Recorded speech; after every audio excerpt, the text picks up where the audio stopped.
The Strange Case of Dr. Jekyll and Mr. Hyde by Robert Louis Stevenson. Chapters 1 to 3. Chapter 1.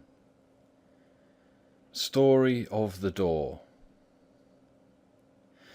Mr. Utterson, the lawyer, was a man of rugged countenance that was never lighted by a smile, cold, scanty, and embarrassed in discourse, backward in sentiment, lean, long, dusty, dreary, and yet somehow lovable. At friendly meetings, and when the wine was to his taste, something eminently human beaconed from his eye, something indeed which never found its way into his talk, but which spoke not only in the silent symbols of the after-dinner face, but more often and loudly in the acts of his life. He was austere with himself, drank gin when he was alone, to mortify a taste for vintages, and though he enjoyed the theatre, had not crossed the doors of one for 20 years. But he had an approved tolerance for others, sometimes wondering, almost with envy, at the high pressure of spirits involved in their misdeeds, and in any extremity inclined to help rather than to reprove. "I incline to Cain's heresy," he used to say quaintly. "I let my brother go to the devil in his own way." In this character, it was frequently his fortune to be the last reputable acquaintance and the last good influence in the lives of down-going men. And to such as these, so long as they came about his chambers, he never marked a shade of change in his demeanour. No doubt the feat was easy to Mr. Utterson, for he was undemonstrative at the best, and even his friendships seemed to be founded in a similar catholicity of good nature. It is the mark of a modest man to accept his friendly circle ready-made from the hands of opportunity, and that was the lawyer's way. His friends were those of his own blood, or those whom he had known the longest. His affections, like ivy, were the growth of time; they implied no aptness in the object. Hence, no doubt, the bond that united him to Mr. Richard Enfield, his distant kinsman, the well-known man about town. It was a nut to crack for many, what these two could see in each other, or what subject they could find in common. It was reported by those who encountered them in their Sunday walks that they said nothing, looked singularly dull, and would hail with obvious relief the appearance of a friend. For all that, the two men put the greatest store by these excursions, counted them the chief jewel of each week, and not only set aside occasions of pleasure, but even resisted the calls of business, that they might enjoy them uninterrupted. It chanced on one of these rambles that their way led them down a by-street in a busy quarter of London. The street was small and what is called quiet, but it drove a thriving trade on the weekdays. The inhabitants were all doing well, it seemed, and all emulously hoping to do better still, and laying out the surplus of their gains in coquetry, so that the shop fronts stood along that thoroughfare with an air of invitation, like rows of smiling saleswomen. Even on Sunday, when it veiled its more florid charms and lay comparatively empty of passage, the street shone out in contrast to its dingy neighbourhood, like a fire in a forest. And with its freshly painted shutters, well-polished brasses, and general cleanliness and gaiety of note, instantly caught and pleased the eye of the passenger.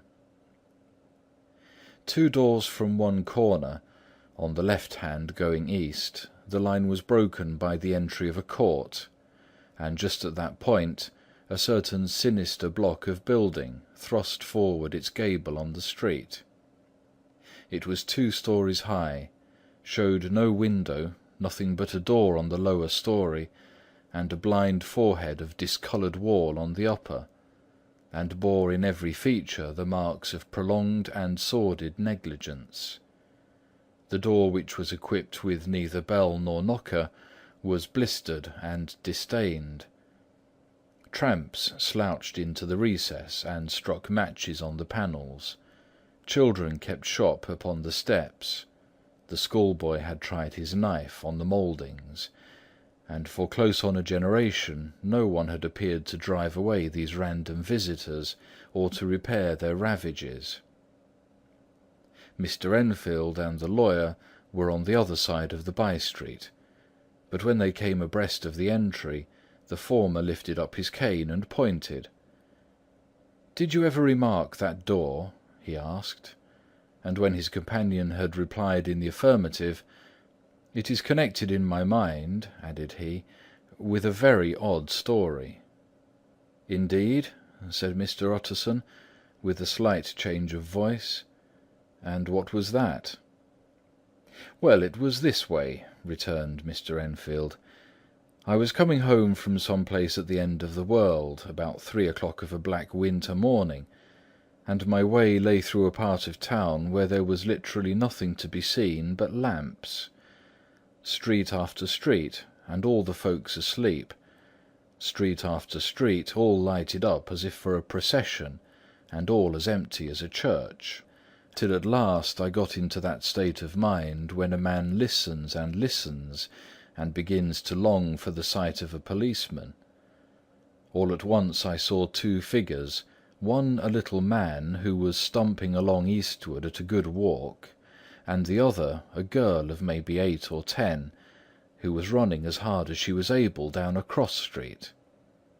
Well, sir, the two ran into one another, naturally enough, at the corner, and then came the horrible part of the thing, for the man trampled calmly over the girl's body and left her screaming on the ground.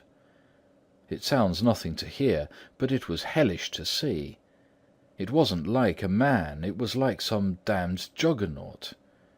I gave a view hallo, took to my heels, collared my gentleman, and brought him back to where there was already quite a group about the screaming child. He was perfectly cool and made no resistance, but gave me one look so ugly that it brought out the sweat on me like running. The people who'd turned out were the girl's own family, and pretty soon the doctor, for whom she'd been sent, put in his appearance. Well, the child was not much the worse, more frightened, according to the sawbones, and there you might have supposed would be an end to it. But there was one curious circumstance. I had taken a loathing to my gentleman at first sight. So had the child's family, which was only natural. But the doctor's case was what struck me. He was the usual cut-and-dry apothecary, of no particular age and colour, with a strong Edinburgh accent, and about as emotional as a bagpipe. Well, sir, he was like the rest of us. Every time he looked at my prisoner, I saw that Sawbones turn sick and white with the desire to kill him. I knew what was in his mind, just as he knew what was in mine, and killing being out of the question, we did the next best. We told the man we could and would make such a scandal out of this as should make his name stink from one end of London to the other. If he had any friends or any credit, we undertook that he should lose them. And all the time, as we were pitching it in red hot, we were keeping the women off him as best we could, for they were as wild as harpies. I never saw a circle of such hateful faces. And there was the man in the middle, with a kind of black, sneering coolness. Frightened too, I could see that, but carrying it off, sir, really like Satan. "If you choose to make capital out of this accident," said he, "I'm naturally helpless. No gentleman but wishes to avoid a scene," says he. "Name your figure." Well, we screwed him up to £100 for the child's family. He would have clearly liked to stick out, but there was something about the lot of us that meant mischief, and at last he struck. The next thing was to get the money, and where do you think he carried us but to that place with the door? whipped out a key, went in, and presently came back with the matter of £10 in gold and a cheque for the balance at Coutts, drawn payable to bearer and signed with a name that I can't mention, though it's one of the points of my story. But it was a name at least very well known and often printed. The figure was stiff, but the signature was good for more than that, if it was only genuine. I took the liberty of pointing out to my gentleman that the whole business looked apocryphal, and that a man does not, in real life, walk into a cellar door at 4 in the morning and come out of it with another man's cheque for close upon £100.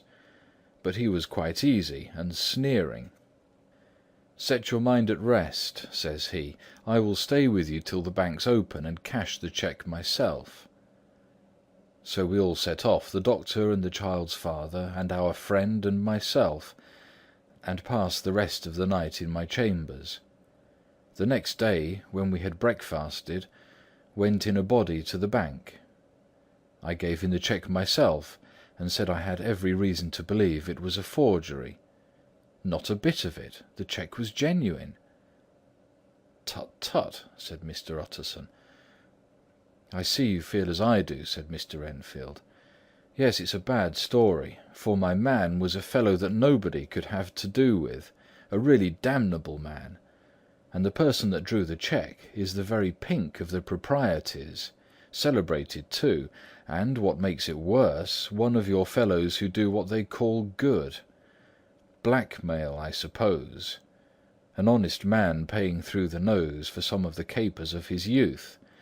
Blackmail House is what I call that place with the door, in consequence. Though even that, you know, is far from explaining all," he added, and with the words fell into a vein of musing. From this he was recalled by Mr. Utterson asking rather suddenly, "And you don't know if the drawer of the cheque lives there?" "A likely place, isn't it?" returned Mr. Enfield. "But I happen to have noticed his address. He lives in some square or other." "And you never asked about the place with the door?" said Mr. Utterson. "No, sir, I had a delicacy," was the reply. "I feel very strongly about putting questions. It partakes too much of the style of the Day of Judgment. You start a question, and it's like starting a stone. You sit quietly on the top of a hill, and away the stone goes, starting others, and presently some bland old bird, the last you would have thought of, is knocked on the head in his own back garden, and the family have to change their name. No, sir, I make it a rule of mine, the more it looks like Queer Street, the less I ask." "A very good rule, too," said the lawyer. "But I have studied the place for myself," continued Mr. Enfield. "It seems scarcely a house. There is no other door, and nobody goes in or out of that one but, once in a great while, the gentleman of my adventure. There are 3 windows looking on the court on the first floor, none below. The windows are always shut, but they're clean. And then there is a chimney, which is generally smoking, so somebody must live there. And yet it's not so sure, for the buildings are so packed together about that court that it's hard to say where one ends and another begins." The pair walked on again for a while in silence, and then, "Enfield," said Mr. Utterson, "that's a good rule of yours." "Yes, I think it is," returned Enfield. "And for all of that," continued the lawyer, "there's one point I want to ask. I want to ask the name of that man who walked over the child." "Well," said Mr. Enfield, "I can't see what harm it would do. It was a man by the name of Hyde." Said Mr. Utterson. "What sort of a man is he to see?" "He's not easy to describe. There is something wrong with his appearance, something displeasing, something downright detestable. I never saw a man I so disliked. And yet I scarce know why. He must be deformed somewhere. He gives a strong feeling of deformity, although I can't specify the point. He's an extraordinary-looking man, and yet I really can name nothing out of the way. No, sir, I can make no hand of it. I can't describe him. and it's not for want of memory, for I declare I can see him this moment." Mr. Utterson again walked some way in silence, and obviously under a weight of consideration. "You are sure he used a key?" he inquired at last. "My dear sir," began Enfield, surprised out of himself. "Yes, I know," said Utterson. "I know it must seem strange. The fact is, if I do not ask you the name of the other party, it is because I know it already. You see, Richard, your tale has gone home. If you have been inexact in any point, you had better correct it." "I think you might have warned me," returned the other, with a touch of sullenness. "But I've been pedantically exact, as you call it. The fellow had a key, and what's more, he has it still. I saw him use it not a week ago." Mr. Utterson sighed deeply, but said never a word, and the young man presently resumed. "Here is another lesson to say nothing," said he. "I'm ashamed of my long tongue. Let us make a bargain never to refer to this again." "With all my heart," said the lawyer. "I shake hands on that, Richard." Chapter 2. Search for Mr. Hyde. That evening, Mr. Utterson came home to his bachelor house in sombre spirits, and sat down to dinner without relish. It was his custom of a Sunday, when his meal was over, to sit close by the fire, a volume of some dry divinity on his reading desk, until the clock of the neighbouring church rang out the hour of 12, when he would go soberly and gratefully to bed. On this night, however, as soon as the cloth was taken away, he took up a candle and went into his business room. There he opened his safe, took from the most private part of it a document endorsed on the envelope as Dr. Jekyll's will, and sat down with a clouded brow to study its contents. The will was holograph, for Mr. Utterson, though he took charge of it now that it was made, had refused to lend the least assistance in the making of it. It provided not only that, in the case of the decease of Henry Jekyll, M.D., D.C.L., L.L.D., F.R.S., etc., all his possessions were to pass into the hands of his friend and benefactor, Edward Hyde, but that in case of Dr. Jekyll's disappearance or unexplained absence for any period exceeding 3 calendar months, the said Edward Hyde should step into the said Henry Jekyll's shoes, without further delay, and free from any burden or obligation, beyond the payment of a few small sums to the members of the doctor's household. This document had long been the lawyer's eyesore. It offended him, both as a lawyer and as a lover of the sane and customary sides of life, to whom the fanciful was the immodest. And hitherto it was his ignorance of Mr. Hyde that had swelled his indignation. Now, by a sudden turn, it was his knowledge. It was already bad enough when the name was but a name of which he could learn no more. It was worse when it began to be clothed upon with detestable attributes, and out of the shifting, insubstantial mists that had so baffled his eye, there leapt up the sudden, definite presentiment of a fiend. "I thought it was madness," he said, as he replaced the obnoxious paper in the safe, "and now I begin to fear it is disgrace." With that he blew out his candle, put on a greatcoat, and set forth in the direction of Cavendish Square, that citadel of medicine, where his friend the great Dr. Lanyon had his house, and received his crowding patients. If anyone knows, it will be Lanyon, he had thought. The solemn butler knew and welcomed him. He was subjected to no stage of delay, but ushered direct from the door to the dining-room, where Dr. Lanyon sat alone over his wine. He was a hearty, healthy, dapper, red-faced gentleman, with a shock of hair prematurely white, and a boisterous and decided manner. At sight of Mr. Utterson, he sprang up from his chair and welcomed him with both hands. The geniality, as was the way of the man, was somewhat theatrical to the eye, but it reposed on genuine feeling, for these two were old friends, old mates both at school and college, both thorough respecters of themselves and of each other, and, what does not always follow, men who thoroughly enjoyed each other's company. After a little rambling talk, the lawyer led up to the subject which so disagreeably preoccupied his mind. "I suppose, Lanyon," he said, "you and I must be the two oldest friends that Henry Jekyll has." "I wish the friends were younger," chuckled Dr. Lanyon, "but I suppose we are. And what of that? I see little of him now." "Indeed?" said Utterson. "I thought you had a bond of common interest." "We had," was the reply, "but it is more than 10 years since Henry Jekyll became too fanciful for me.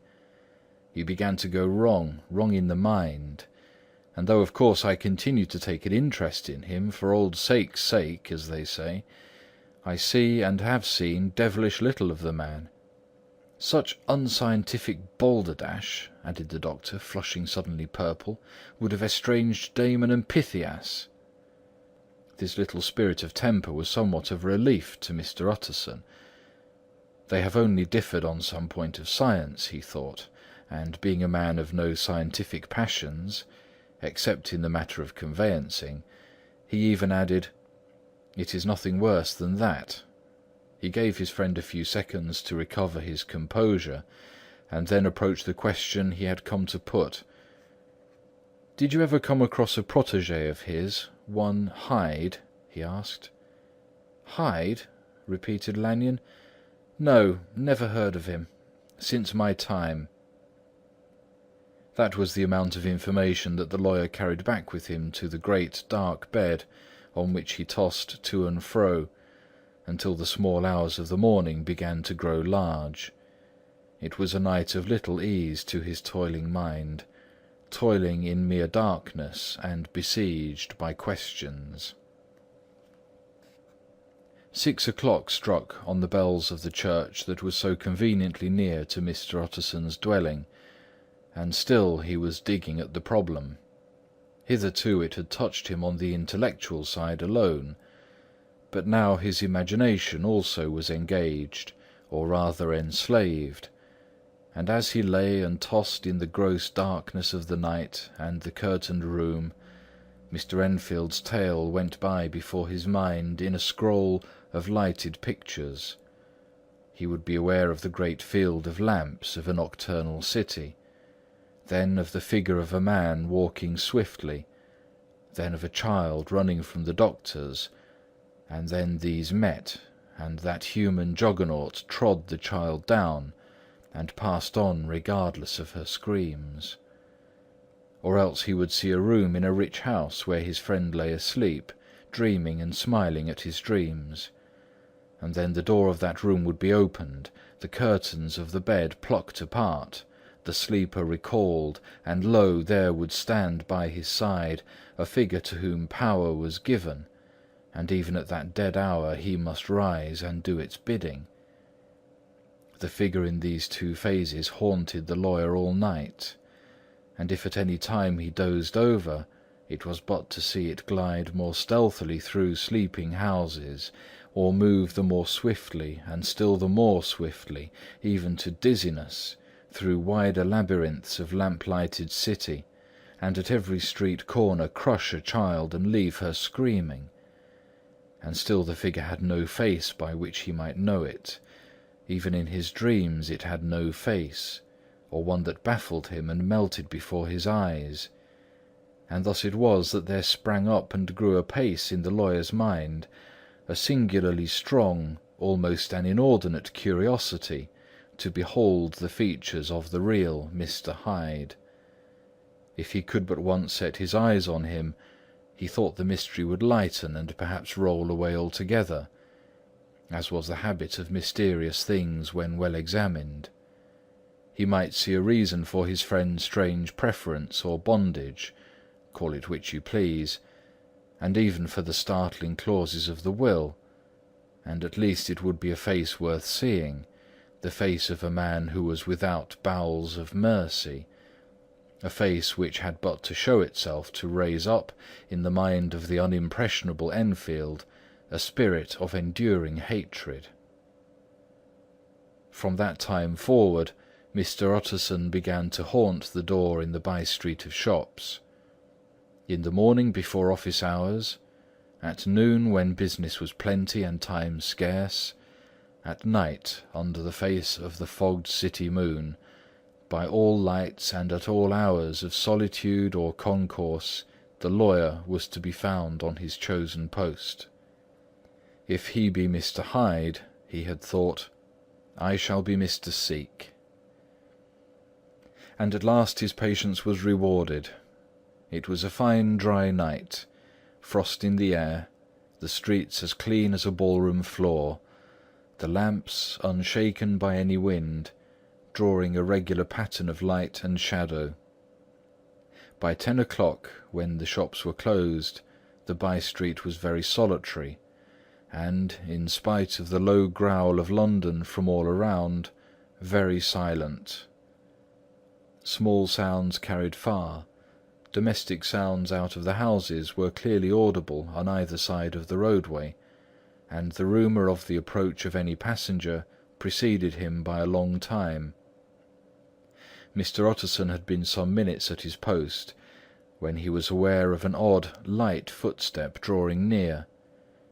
In the course of his nightly patrols, he had long grown accustomed to the quaint effect with which the footfalls of a single person, while he is still a great way off, suddenly spring out distinct from the vast hum and clatter of the city. Yet his attention had never before been so sharply and decisively arrested, and it was with a strong superstitious prevision of success that he withdrew into the entry of the court. The steps drew swiftly nearer, and swelled out suddenly louder as they turned the end of the street. The lawyer, looking forth from the entry, could soon see what manner of man he had to deal with. He was small and very plainly dressed, and the look of him, even at that distance, went somehow strongly against the watcher's inclination. But he made straight for the door, crossing the roadway to save time, and as he came he drew a key from his pocket like one approaching home. Mr. Utterson stepped out and touched him on the shoulder as he passed. "Mr. Hyde, I think." Mr. Hyde shrank back with a hissing intake of the breath, but his fear was only momentary, and though he did not look the lawyer in the face, he answered coolly enough, "That is my name. What do you want?" "I see you are going in," returned the lawyer. "I am an old friend of Dr. Jekyll's, Mr. Utterson of Gaunt Street. You must have heard my name, and meeting you so conveniently, I thought you might admit me." "You will not find Dr. Jekyll. He is from home," replied Mr. Hyde, blowing in the key. And then suddenly, but still without looking up, "How do you know me?" he asked. "On your side," said Mr. Utterson, "will you do me a favour?" "With pleasure," replied the other. "What shall it be?" "Will you let me see your face?" said the lawyer.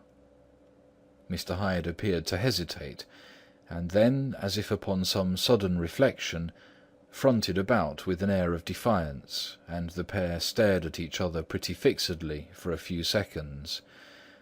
"Now I shall know you again," said Mr. Utterson. "It may be useful." "Yes," returned Mr. Hyde. "It is as well we have met, and apropos, you should have my address." And he gave a number of a street in Soho. "Good God!" thought Mr. Utterson, "can he too have been thinking of the will?" But he kept his feelings to himself, and only grunted in acknowledgment of the address.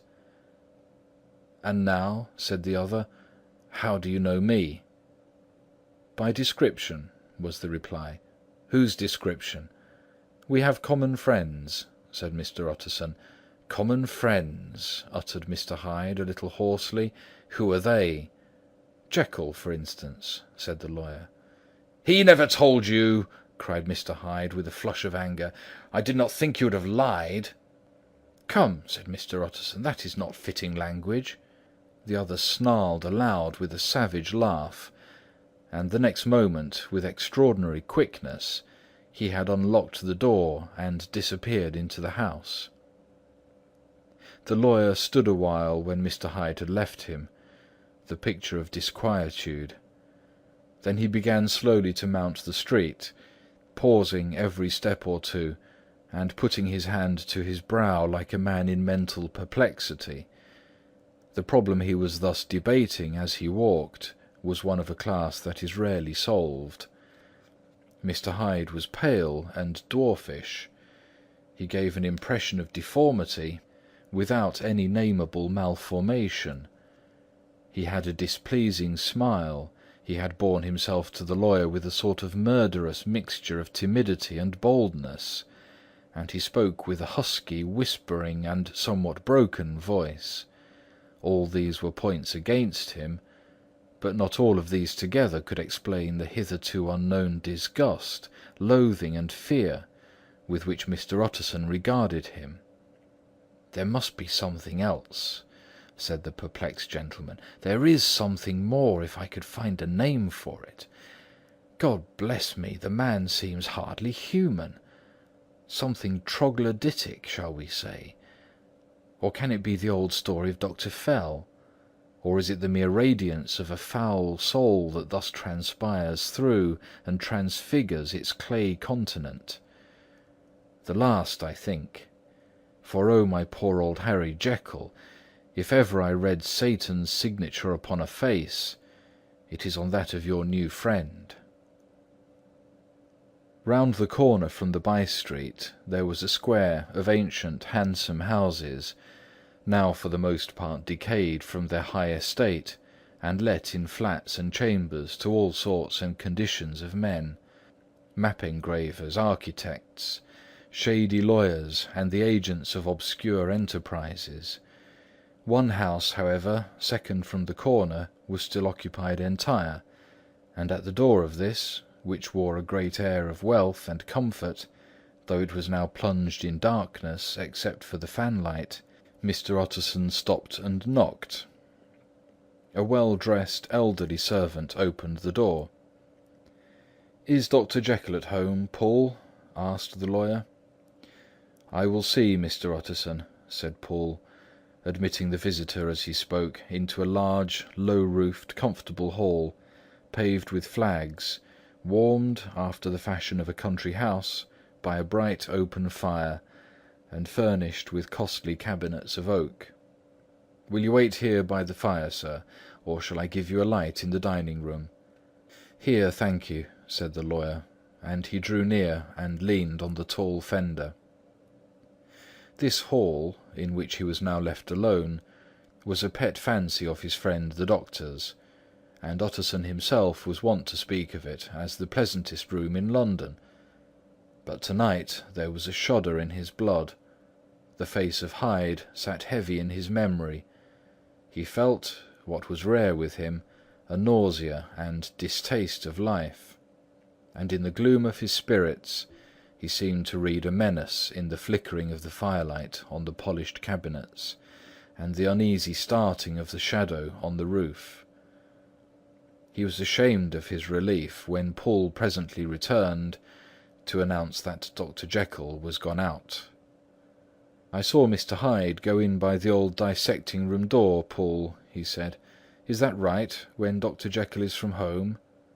"Quite right, Mr. Utterson, sir," replied the servant. "Mr. Hyde has a key." "Your master seems to repose a great deal of trust in that young man, Poole," resumed the other musingly. "Yes, sir, he do indeed," said Poole. "We all have orders to obey him." "I do not think I ever met Mr. Hyde," asked Utterson. "Oh dear no, sir, he never dines here," replied the butler. "Indeed, we see very little of him on this side of the house. He mostly comes and goes by the laboratory." "Well, good night, Poole. Good night, Mr. Utterson." And the lawyer set out homeward with a very heavy heart, Poor Harry Jekyll, he thought. My mind misgives me he is in deep waters. He was wild when he was young, a long while ago to be sure, but in the law of God there is no statute of limitations. Ay, it must be that, the ghost of some old sin, the cancer of some concealed disgrace, punishment coming, pede claudo, years after memory has forgotten and self-love condones the fault. And the lawyer, scared by the thought, brooded a while on his own past, groping in all the corners of memory, lest by chance some jack-in-the-box of an old iniquity should leap to light there. His past was fairly blameless. Few men could read the rolls of their life with less apprehension, yet he was humbled to the dust by the many ill things he had done, and raised up again into a sober and fearful gratitude by the many that he had come so near to doing, yet avoided. And then by a return on his former subject, he conceived a spark of hope. This Mr. Hyde, if he was studied, thought he, must have secrets of his own, black secrets by the look of him, secrets compared to which poor Jekyll's worst would be like sunshine. Things cannot continue as they are. It turns me cold to think of this creature stealing like a thief to Harry's bedside. Poor Harry, what awakening! And the danger of it. For if this Hyde suspects the existence of the will, he may grow impatient to inherit. Ay, I must put my shoulder to the wheel, if Jekyll will but let me, he added. If Jekyll will only let me. For once more he saw before his mind's eye, as clear as a transparency, the strange clauses of the will. Chapter 3. Dr. Jekyll was quite at ease. A fortnight later, by excellent good fortune, the doctor gave one of his pleasant dinners to some 5 or 6 old cronies, all intelligent, reputable men, and all judges of good wine, and Mr. Utterson so contrived that he remained behind after the others had departed. This was no new arrangement, but a thing that had befallen many scores of times. Where Utterson was liked, he was liked well. Hosts loved to detail the dry lawyer, when the light-hearted and the loose-tongued had already their foot on the threshold. They liked to sit a while in his unobtrusive company, practising for solitude, sobering their minds in the man's rich silence after the expense and strain of gaiety. To this rule Dr. Jekyll was no exception, and as he now sat on the opposite side of the fire, a large, well-made, smooth-faced man of 50, with something of a slyish cast perhaps, but every mark of capacity and kindness, you could see by his looks that he cherished Mr. Utterson a sincere and warm affection. "I've been wanting to speak to you, Jekyll," began the latter. "You know that will of yours?" A close observer might have gathered that the topic was distasteful, but the doctor carried it off gaily.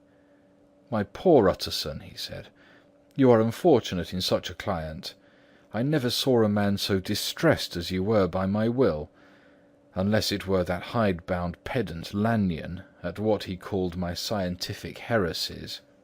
Oh, I know he's a good fellow, you needn't frown, an excellent fellow, and I always mean to see more of him. But a hide-bound pedant for all that, an ignorant, blatant pedant. I was never more disappointed in any man than Lanyon." "You know I never approved of it," pursued Utterson, ruthlessly disregarding the fresh topic. "My will? Yes, certainly, I know that," said the doctor, a trifle sharply. "You told me so." "Well, I tell you so again," continued the lawyer. "I have been learning something of young Hyde." The large, handsome face of Dr. Jekyll grew pale to the very lips, and there came a blackness about his eyes. "I do not care to hear more," said he. "This is a matter I thought we had agreed to stop." "What I heard was abominable," said Utterson. "It can make no change. You do not understand my position," returned the doctor, with a certain incoherency of manner. "I'm painfully situated, Utterson. My position is a very strange one. It is one of those affairs that cannot be mended by talking." "Jekyll," said Utterson, "you know me. I'm a man to be trusted. Make a clean breast of this in confidence, and I make no doubt I can get you out of it." "My good Utterson," said the doctor, "this is very good of you. This is downright good of you, and I cannot find words to thank you in. I believe you fully. I would trust you before any man alive, aye, before myself, if I could make the choice. But indeed it isn't what you fancy. It is not so bad as that, and just to put your good heart at rest, I will tell you one thing. The moment I choose, I can be rid of Mr. Hyde. I give you my hand upon that, and I thank you again and again. And I will just add one little word, Utterson, that I'm sure you'll take in good part. This is a private matter, and I beg of you to let it sleep." Utterson reflected a little, looking in the fire. "I have no doubt you are perfectly right," he said at last, getting to his feet. "Well, but since we have touched upon the business, and for the last time, I hope," continued the doctor, "there is one point I should like you to understand. I have really a very great interest in poor Hyde. I know you have seen him. He told me so, and I fear he was rude. But I do sincerely take a very great interest in that young man. And if I am taken away, Utterson, I wish you to promise me that you will bear with him and get his rights for him.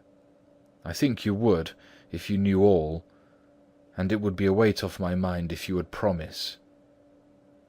"I can't promise that I shall ever like him," said the lawyer. "I don't ask that," pleaded Jekyll, laying his hand upon the other's arm. "I ask only for justice. I only ask you to help him for my sake, when I am no longer here."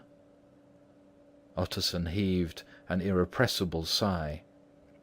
"Well," he said, "I promise." The end of chapter 3.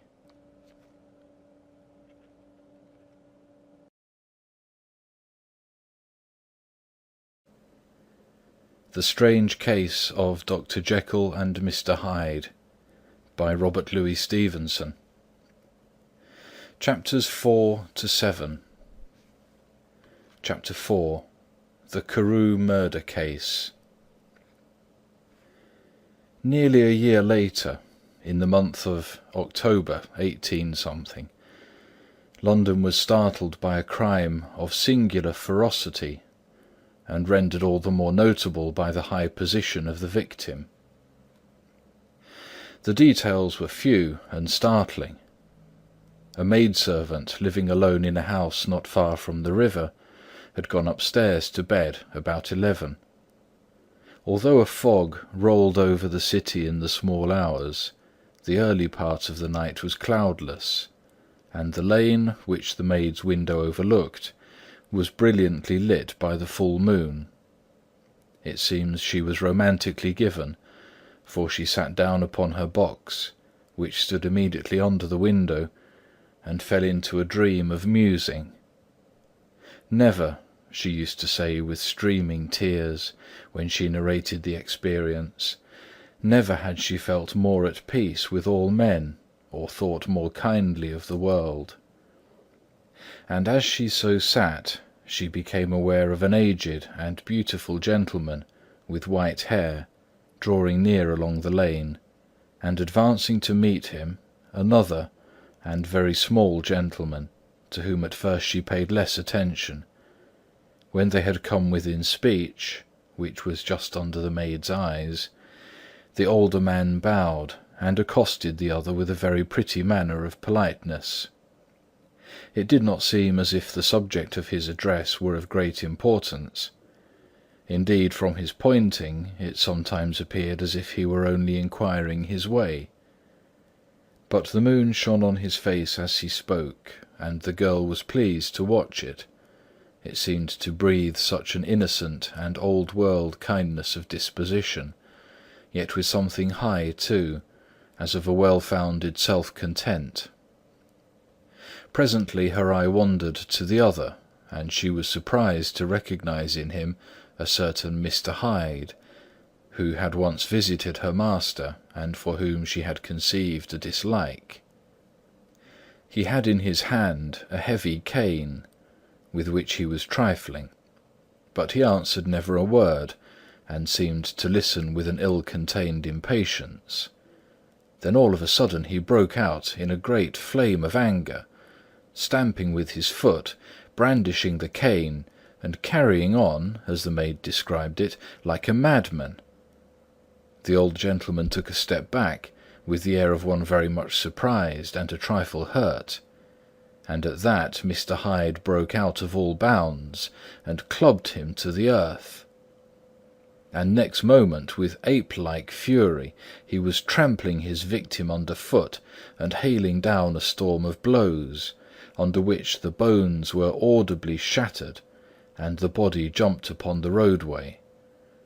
At the horror of these sights and sounds, the maid fainted. It was 2:00 when she came to herself and called for the police. The murderer was gone long ago, but there lay his victim in the middle of the lane, incredibly mangled. The stick with which the deed had been done, although it was of some rare and very tough and heavy wood, had broken in the middle under the stress of this insensate cruelty, and one splintered half had rolled in the neighbouring gutter. The other, without doubt, had been carried away by the murderer. A purse and a gold watch were found upon the victim, but no cards or papers, except a sealed and stamped envelope, which he had been probably carrying to the post, and which bore the name and address of Mr. Utterson. This was brought to the lawyer the next morning, before he was out of bed, and he had no sooner seen it and been told the circumstances than he shot out a solemn lip. "I shall say nothing till I have seen the body," said he. "This may be very serious. Have the kindness to wait while I dress." And with the same grave countenance he hurried through his breakfast and drove to the police station, whither the body had been carried. As soon as he came into the cell, he nodded. "Yes," said he, "I recognise him. I am sorry to say that this is Sir Danvers Carew." "Good God, sir!" exclaimed the officer. "Is it possible?" And the next moment his eye lighted up with professional ambition. "This will make a deal of noise," he said, "and perhaps you can help us to the man." And he briefly narrated what the maid had seen, and showed the broken stick. Mr. Utterson had already quailed at the name of Hyde, but when the stick was laid before him, he could doubt no longer. Broken and battered as it was, he recognised it for one that he had himself presented many years before to Henry Jekyll. "Is this Mr. Hyde a person of small stature?" he inquired. "Particularly small and particularly wicked-looking is what the maid calls him," said the officer. Mr. Utterson reflected, and then, raising his head, "If you will come with me in my cab," he said, "I think I can take you to his house." It was by this time about 9 in the morning, and the first fog of the season. A great chocolate-coloured pall lowered over heaven, but the wind was continually charging and routing these embattled vapours, so that as the cab crawled from street to street, Mr. Utterson beheld a marvellous number of degrees and hues of twilight. For here it would be dark like the back end of evening, and there would be a glow of a rich, lurid brown, like the light of some strange conflagration, and here, for a moment, the fog would be quite broken up, and a haggard shaft of daylight would glance in between the swirling wreaths. The dismal quarter of Soho, seen under these changing glimpses, with its muddy ways and slatternly passengers, and its lamps, which had never been extinguished, or had been kindled afresh to combat this mournful reinvasion of darkness, seemed, in the lawyer's eyes, like a district of some city in a nightmare. The thoughts of his mind, besides, were of the gloomiest dye, and when he glanced at the companion of his drive, he was conscious of some touch of that terror of the law and the law's officers which may at times assail the most honest. As the cab drew up before the address indicated, the fog lifted a little and showed him a dingy street, a gin palace, a low French eating-house, a shop for the retail of penny numbers and twopenny salads, many ragged children huddled in the doorways, and many women of many different nationalities passing out key in hand to have a morning glass. And the next moment the fog settled down again upon that part, as brown as umber, and cut him off from his blackguardly surroundings. This was the home of Henry Jekyll's favourite, of a man who was heir to 250,000 sterling. An ivory-faced and silvery-haired old woman opened the door. She had an evil face, smoothed by hypocrisy, but her manners were excellent. Yes, she said, this was Mr. Hyde's, but he was not at home. He had been in that night very late, but had gone away again in less than an hour. There was nothing strange in that. His habits were very irregular, and he was often absent. For instance, it was nearly 2 months since she had seen him till yesterday. "Very well, then. We wish to see his rooms," said the lawyer. And when the woman began to declare it was impossible, "I had better tell you who this person is," he added. "This is Inspector Newcomen of Scotland Yard." A flash of odious joy appeared upon the woman's face. "Ah," said she, "he's in trouble. What has he done?" Mr. Utterson and the inspector exchanged glances. "He don't seem a very popular character," observed the latter. "And now, my good woman, just let me and this gentleman have a look about us." In the whole extent of the house, which but for the old woman remained otherwise empty, Mr. Hyde had only used a couple of rooms, but these were furnished with luxury and good taste. A closet was filled with wine, the plate was of silver, the napery excellent, a good picture hung upon the walls, a gift, as Utterson supposed, from Henry Jekyll, who was much of a connoisseur, and the carpets were of many plies and agreeable in colour. At this moment, however, the rooms bore every mark of having been recently and hurriedly ransacked. Clothes lay about the floor, with their pockets inside out. Lock-fast drawers stood open, and on the hearth there lay a pile of grey ashes, as though many papers had been burned. From these embers the inspector disinterred the butt end of a green cheque-book, which had resisted the action of the fire. The other half of the stick was found behind the door, and as this clinched his suspicions, the officer declared himself delighted. A visit to the bank, where several £1,000s were found to be lying to the murderer's credit, completed his gratification. "You may depend on it, sir," he told Mr. Utterson, "I have him in my hand. He must have lost his head, or he would never have left the stick, or, above all, burned the cheque-book. Why, money's life to the man. We have nothing to do but wait for him at the bank and get out the handbills." This last, however, was not so easy of accomplishment, for Mr. Hyde had numbered few familiars. Even the master of the servant-maid had only seen him twice. His family could nowhere be traced. He had never been photographed, and the few who could describe him differed widely, as common observers will. Only on one point were they agreed, and that was the haunting sense of unexpressed deformity with which the fugitive impressed his beholders. Chapter 5. Incident of the Letter. It was late in the afternoon when Mr. Utterson found his way to Dr. Jekyll's door, where he was at once admitted by Poole, and carried down by the kitchen offices and across a yard, which had once been a garden, to the building which was indifferently known as the laboratory, or the dissecting rooms.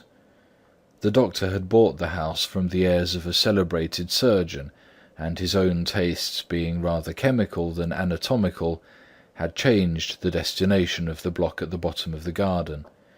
It was the first time that the lawyer had been received in that part of his friend's quarters, and he eyed the dingy windowless structure with curiosity, and gazed round with a distasteful sense of strangeness as he crossed the theatre, once crowded with eager students and now lying gaunt and silent, the tables laden with chemical apparatus, the floor strewn with crates and littered with packing straw, and the light falling dimly through the foggy cupola.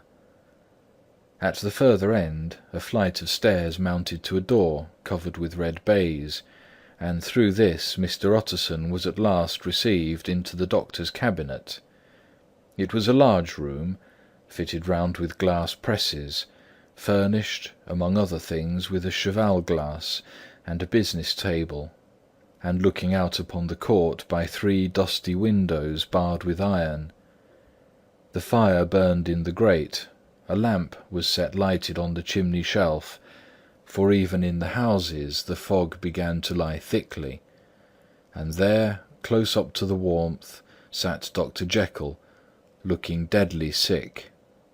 He did not rise to meet his visitor, but held out a cold hand and bade him welcome in a changed voice. "And now," said Mr. Utterson, as soon as Poole had left them, "you have heard the news?" The doctor shuddered. "They were crying it in the square," he said. "I heard them in my dining-room." "One word," said the lawyer. "Carew was my client, but so are you, and I want to know what I am doing. You have not been mad enough to hide this fellow?" "Utterson, I swear to God," cried the doctor, "I swear to God, I will never set eyes on him again. I bind my honour to you that I am done with him in this world. It is all at an end. And indeed he does not want my help. You do not know him as I do. He is safe, he is quite safe. Mark my words, he will never more be heard of." The lawyer listened gloomily. He did not like his friend's feverish manner. "You seem pretty sure of him," he said, "and for your sake I hope you may be right. If it came to a trial, your name might appear." "I am quite sure of him," replied Jekyll. "I have grounds for certainty that I cannot share with anyone. But there is one thing of which you may advise me. I have received a letter, and I am at a loss whether I should show it to the police. I should like to leave it in your hands, Utterson. You would judge wisely, I am sure. I have so great a trust in you." "You fear, I suppose, that it might lead to his detection?" asked the lawyer.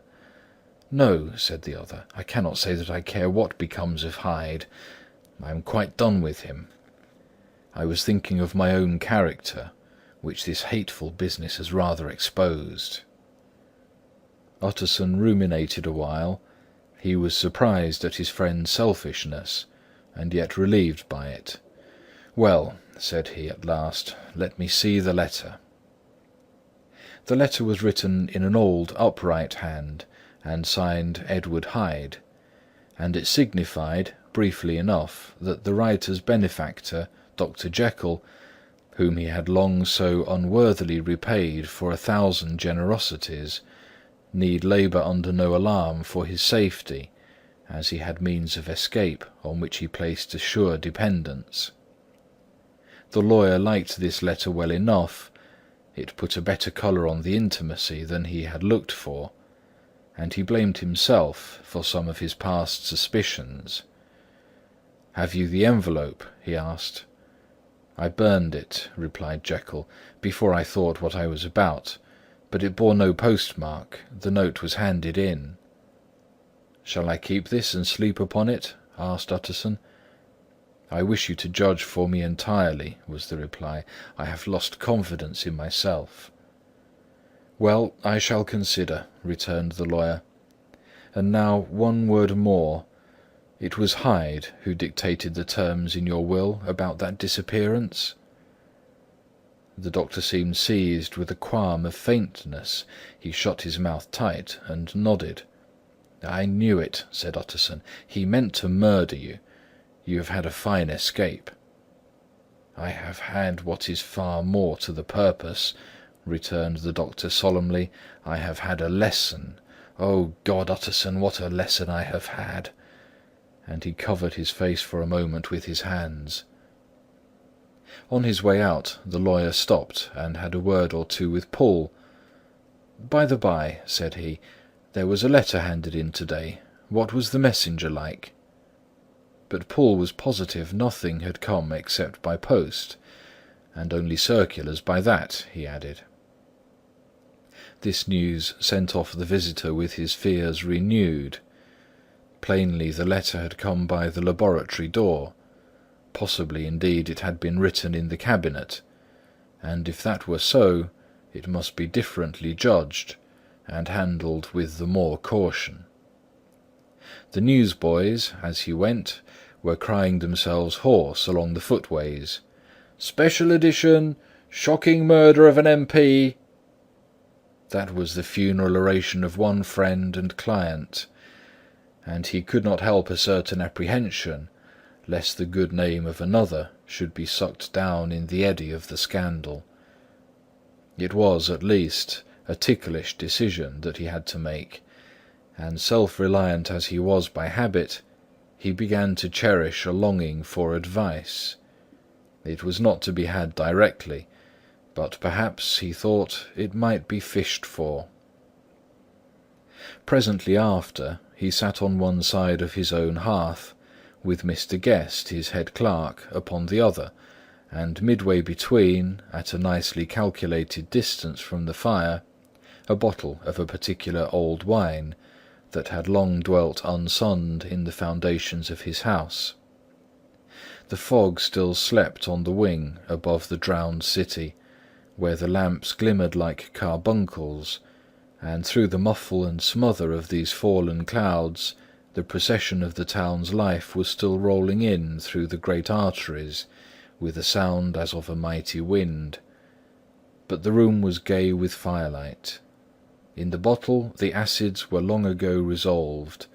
The imperial dye had softened with time, as the colour grows richer in stained windows, and the glow of hot autumn afternoons on hillside vineyards was ready to be set free and to disperse the fogs of London.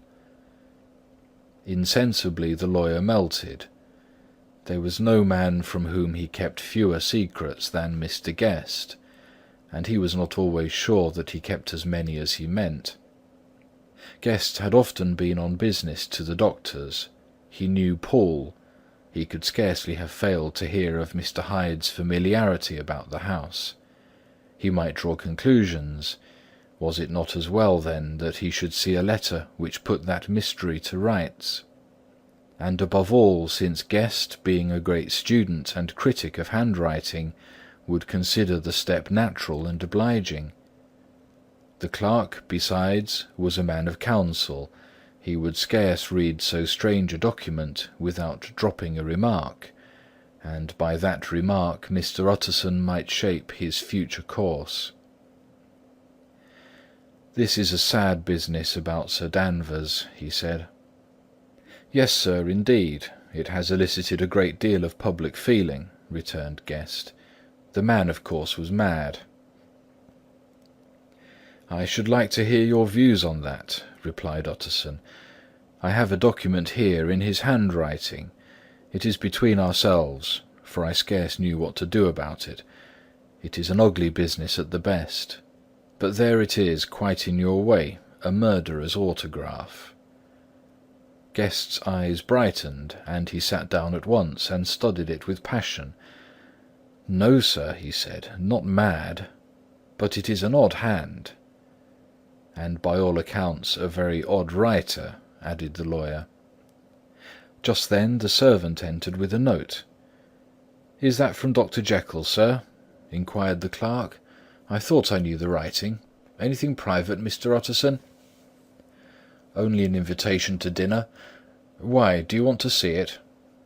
"One moment. I thank you, sir." And the clerk laid the 2 sheets of paper alongside, and sedulously compared their contents. "Thank you, sir," he said at last, returning both.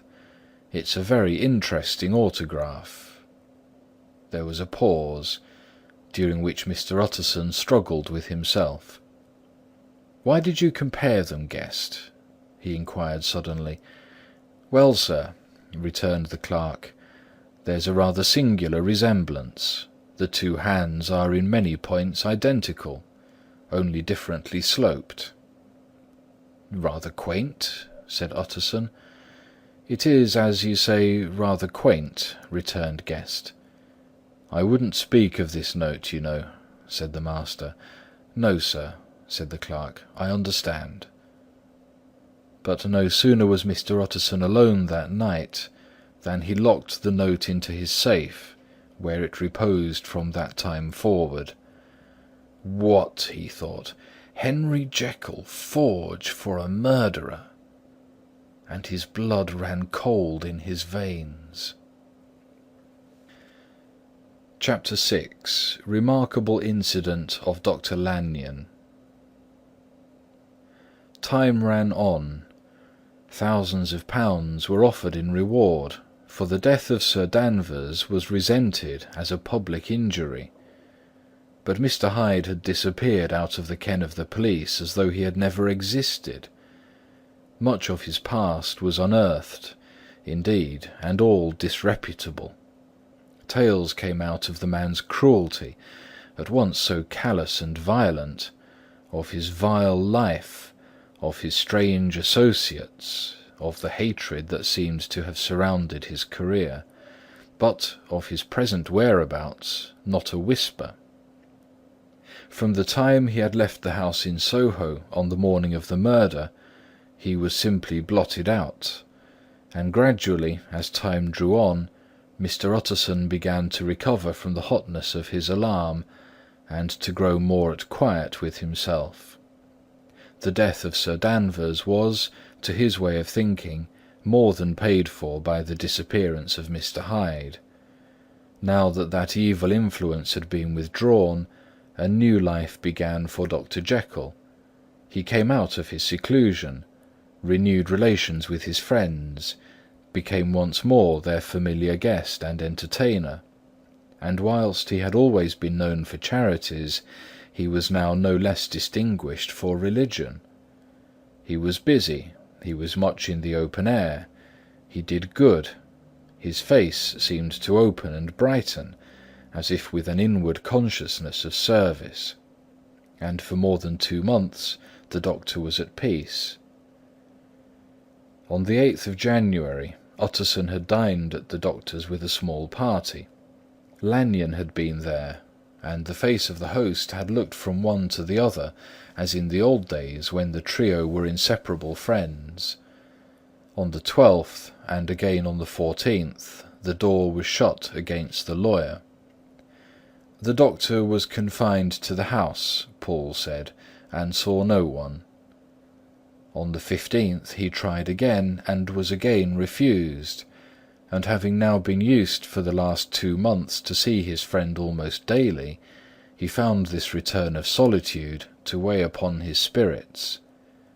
The 5th night he had in Guest to dine with him, and the 6th he betook himself to Dr. Lanyon's. There at least he was not denied admittance, but when he came in he was shocked at the change which had taken place in the doctor's appearance. He had his death warrant written legibly upon his face. The rosy man had grown pale, his flesh had fallen away, he was visibly balder and older, and yet it was not so much these tokens of a swift physical decay that arrested the lawyer's notice, as a look in the eye and quality of manner that seemed to testify to some deep-seated terror of the mind. It was unlikely that the doctor should fear death, and yet that was what Utterson was tempted to suspect. Yes, he thought, he is a doctor, he must know his own state, and that his days are counted, and the knowledge is more than he can bear.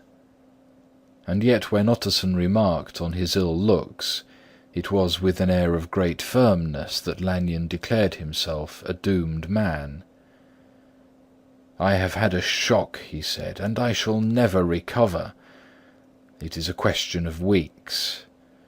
Well, life has been pleasant. I liked it. Yes, sir, I used to like it. I sometimes think if we knew all, we should be more glad to get away." "Jekyll is ill too," observed Utterson. "Have you seen him?" But Lanyon's face changed, and he held up a trembling hand. "I wish to see or hear no more of Dr. Jekyll," he said in a loud, unsteady voice. "I am quite done with that person, and I beg that you will spare me any allusion to one whom I regard as dead." "Tut, tut," said Mr. Utterson, and then after a considerable pause, "Can't I do anything?" he inquired. "We are three very old friends, Lanyon. We shall not live to make others." "Nothing can be done," returned Lanyon. "Ask himself." "He will not see me," said the doctor. "I'm not surprised at that," was the reply. "Some day, Utterson, after I am dead, you may perhaps come to learn the right and wrong of this. I cannot tell you. And in the meantime, if you can sit and talk with me of other things, for God's sake stay and do so. But if you cannot keep clear of this accursed topic, then, in God's name, go, for I cannot bear it." As soon as he got home, Utterson sat down and wrote to Jekyll, complaining of his exclusion from the house and asking the cause of this unhappy break with Lanyon, and the next day brought him a long answer, often very pathetically worded, and sometimes darkly mysterious in drift. The quarrel with Lanyon was incurable.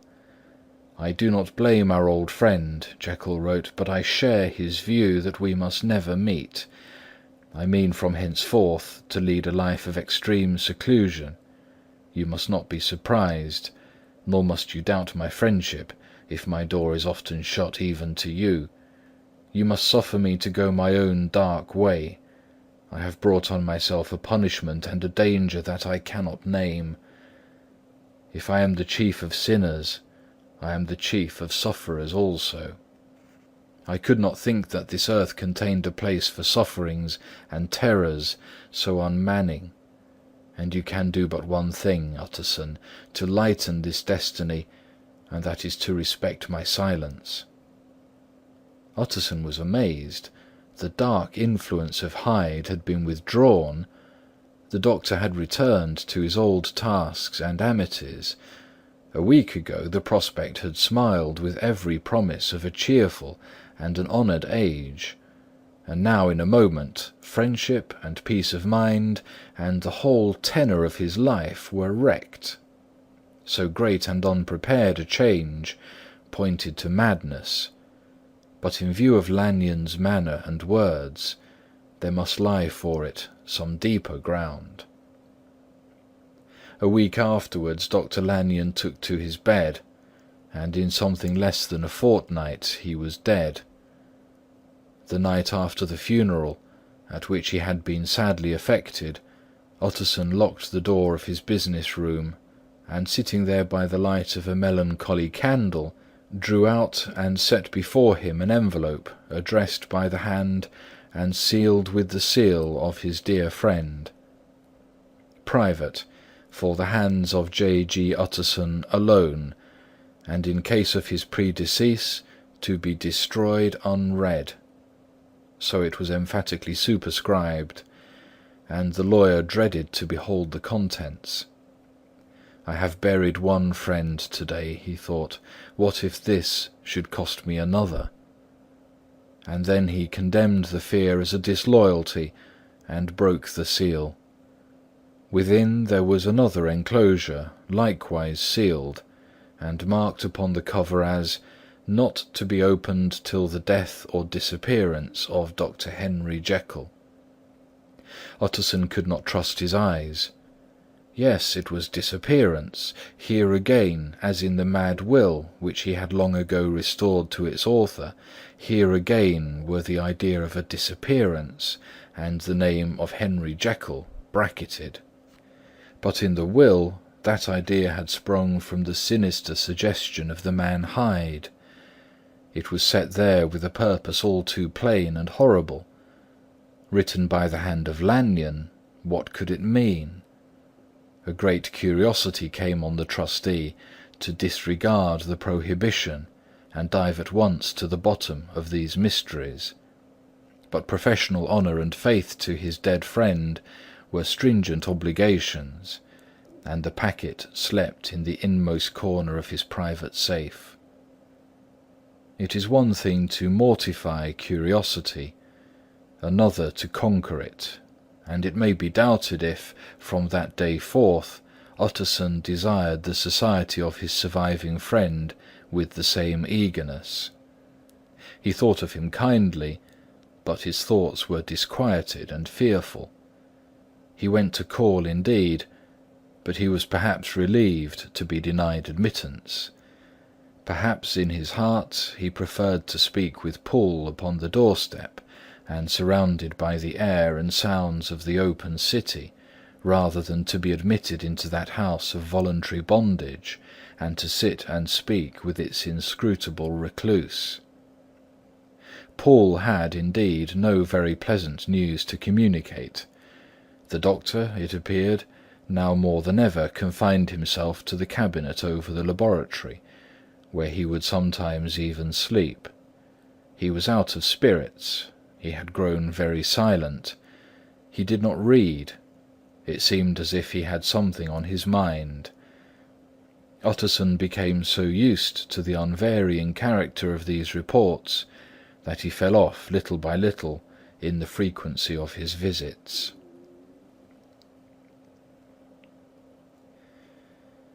Chapter 7. Incident at the Window. It chanced on Sunday, when Mr. Utterson was on his usual walk with Mr. Enfield, that their way lay once again through the by-street, and that when they came in front of the door, both stopped to gaze at it. "Well," said Enfield, "that story's at an end at least. We shall never see more of Mr. Hyde." "I hope not," said Utterson. "Did I ever tell you that I once saw him, and shared your feeling of repulsion?" "It was impossible to do the one without the other," returned Enfield. "And by the way, what an ass you must have thought me, not to know that this was a back way to Dr. Jekyll's. It was partly your own fault that I found out, even when I did." "So you found it out, did you?" said Utterson. "But if that be so, we may step into the court and take a look at the windows. To tell you the truth, I am uneasy about poor Jekyll, and even outside I feel as if the presence of a friend might do him good." The court was very cool and a little damp, and full of premature twilight, although the sky, high up overhead, was still bright with sunset. The middle one of the three windows was halfway open, and sitting close beside it, taking the air with an infinite sadness of mien, like some disconsolate prisoner, Utterson saw Dr. Jekyll. "What, Jekyll!" he cried. "I trust you are better?" "I am very low, Utterson," replied the doctor drearily. "Very low. It will not last long, thank God." "You stay too much indoors," said the lawyer. "You should be out, whipping up the circulation like Mr. Enfield and me. This is my cousin, Mr. Enfield, Dr. Jekyll. Come now, get your hat and take a quick turn with us." "You are very good," sighed the other. "I should like to very much, but no, it is quite impossible. I dare not. But indeed, Utterson, I am very glad to see you. This is really a great pleasure. I would ask you and Mr. Enfield up, but the place is really not fit." "Why, then," said the lawyer, good-naturedly, "the best thing we can do is to stay down here and speak with you from where we are."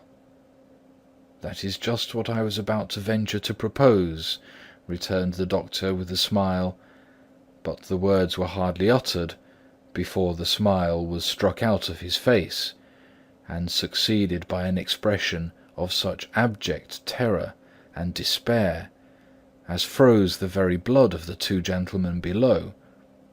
They saw it but for a glimpse, for the window was instantly thrust down; but that glimpse had been sufficient, and they turned and left the court without a word. In silence, too, they traversed the by-street, and it was not until they had come into a neighbouring thoroughfare, where even upon a Sunday there were still some stirrings of life, that Mr. Utterson at last turned and looked at his companion. They were both pale, and there was an answering horror in their eyes. "God forgive us! God forgive us!" said Mr. Utterson. But Mr. Enfield only nodded his head very seriously, and walked on once more in silence. End of chapter 7.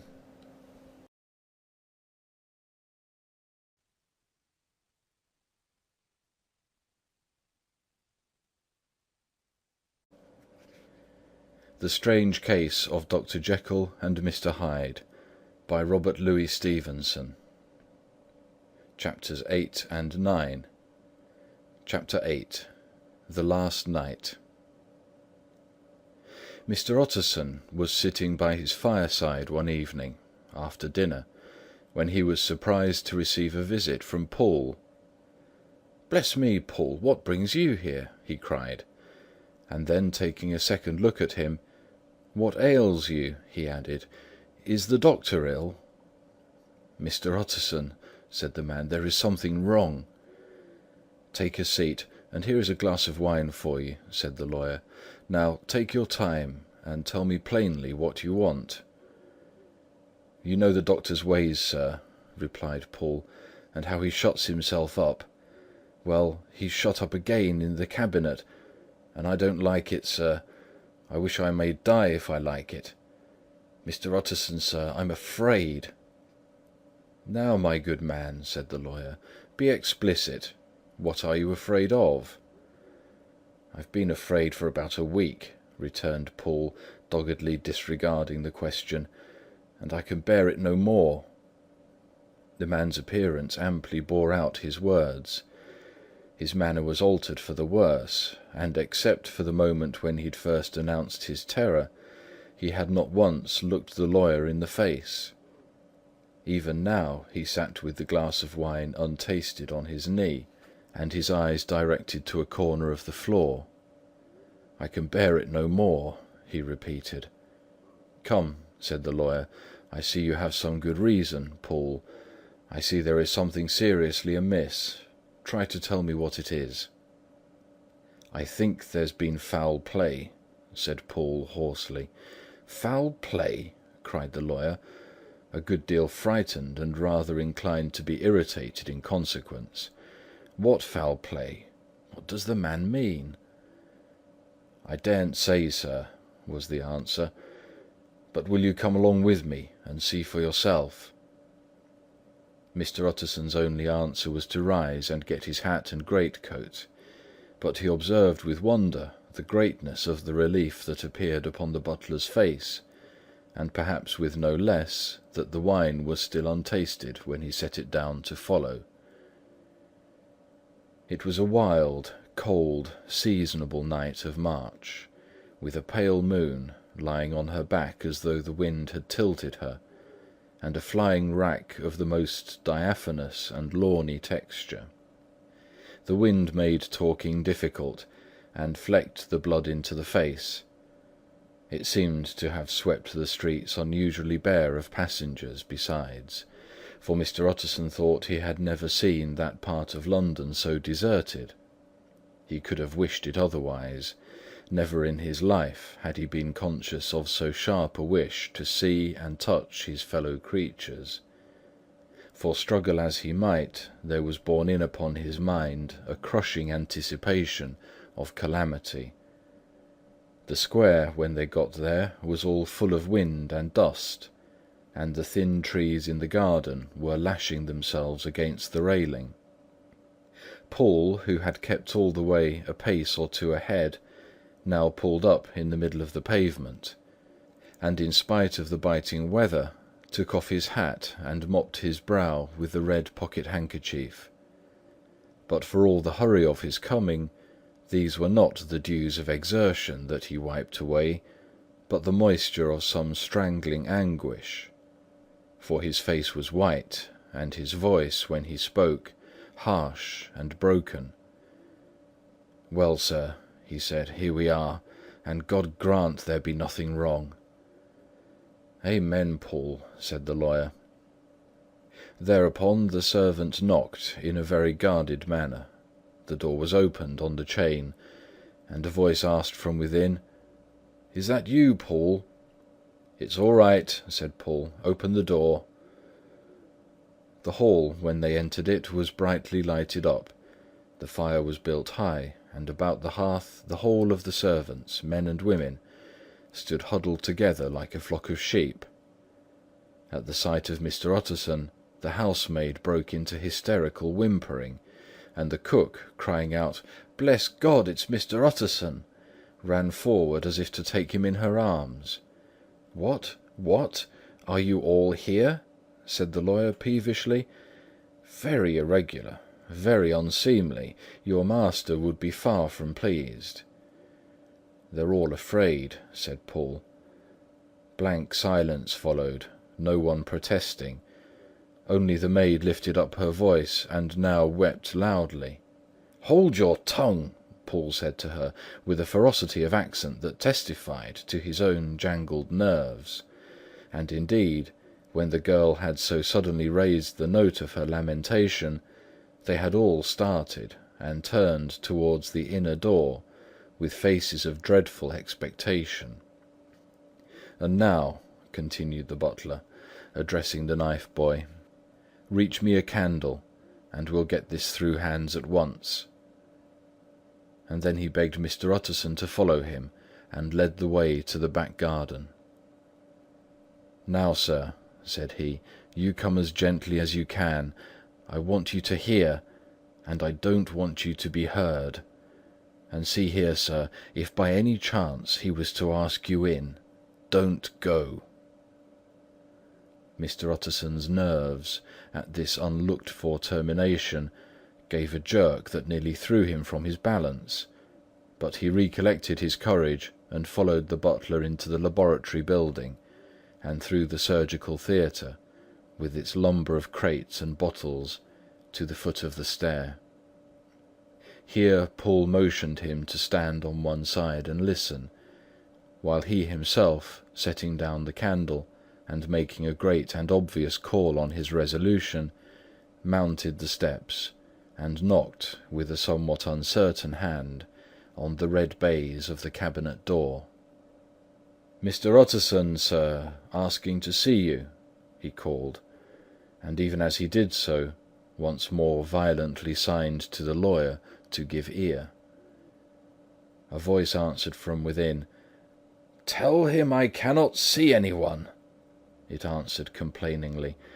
"Thank you, sir," said Paul, with a note of something like triumph in his voice, and taking up his candle, he led Mr. Utterson back across the yard and into the great kitchen, where the fire was out and the beetles were leaping on the floor. "Sir," he said, looking Mr. Utterson in the eyes, "was that my master's voice?" "It seems much changed," replied the lawyer, very pale, but giving look for look. "Changed? Well, yes, I think so," said the butler. "Have I been 20 years in this man's house to be deceived about his voice? No, sir, master's made away with. He was made away with 8 days ago, when we heard him cry out upon the name of God. And who's in there instead of him, and why it stays there, is a thing that cries to heaven, Mr. Utterson." "This is a very strange tale, Paul, "This is rather a wild tale, my man," said Mr. Utterson, biting his finger. "Suppose it were as you suppose. Supposing Dr. Jekyll to have been, well, murdered. What could induce the murderer to stay? That won't hold water. It doesn't commend itself to reason." "Well, Mr. Utterson, you are a hard man to satisfy, but I'll do it yet," said Paul.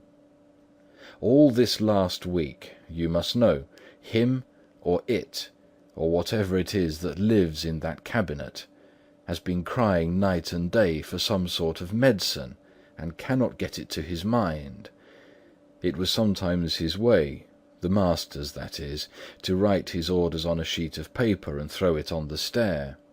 We've had nothing else this week back, nothing but papers and a closed door, and the very meals left there to be smuggled in when no one was looking. Well, sir, every day, aye, and twice and thrice in the same day, there have been orders and complaints, and I've been sent flying to all the wholesale chemists in town. Every time I brought the stuff back, there would be another paper telling me to return it, because it was not pure, and another order to a different firm. This drug is wanted bitter bad, sir, whatever for." "Have you any of these papers?" asked Mr. Utterson. Poole felt in his pocket and handed out a crumpled note, which the lawyer, bending nearer to the candle, carefully examined. Its contents ran thus: "Dr. Jekyll presents his compliments to Messrs. Moore. He assures them that their last sample is impure, and quite useless for his present purpose. In the year 18 Dr. J. purchased a somewhat large quantity from Messrs. M. He now begs them to search with the most sedulous care, and should any of the same quality be left, to forward it to him at once. Expense is no consideration. The importance of this to Dr. J. can hardly be exaggerated." So far the letter had run composedly enough, but here with a sudden splutter of the pen, the writer's emotion had broken loose. "For God's sake," he had added, "find me some of the old." "This is a strange note," said Mr. Utterson, and then sharply, "How do you come to have it open?" "The man at Moore's was main angry, sir, and he threw it back to me like so much dirt," returned Paul. "This is unquestionably the doctor's hand, do you know?" resumed the lawyer. "I thought it looked like it," said the servant rather sulkily, and then with another voice, "But what matters hand of write?" he said. "I've seen him." "Seen him?" repeated Mr. Utterson. "Well?" "That's it," said Paul. "It was this way. I came suddenly into the theatre from the garden. It seems he'd slipped out to look for this drug or whatever it is, for the cabinet door was open, and there he was at the far end of the room, digging among the crates. He looked up when I came in, gave a kind of cry, and whipped upstairs into the cabinet. It was but for 1 minute that I saw him, but the hair stood upon my head like quills. Sir, if that was my master, why had he a mask upon his face? If it was my master, why did he cry out like a rat and run from me? I have served him long enough, and then—" The man paused and passed his hand over his face. "These are all very strange circumstances," said Mr. Utterson, "but I think I begin to see daylight. Your master, Paul, is plainly seized with one of those maladies that both torture and transform the sufferer. Hence, for aught I know, the alteration of his voice, hence the mask and his avoidance of his friends, hence his eagerness to find this drug by means of which the poor soul retains some hope of ultimate recovery. God grant that he be not deceived.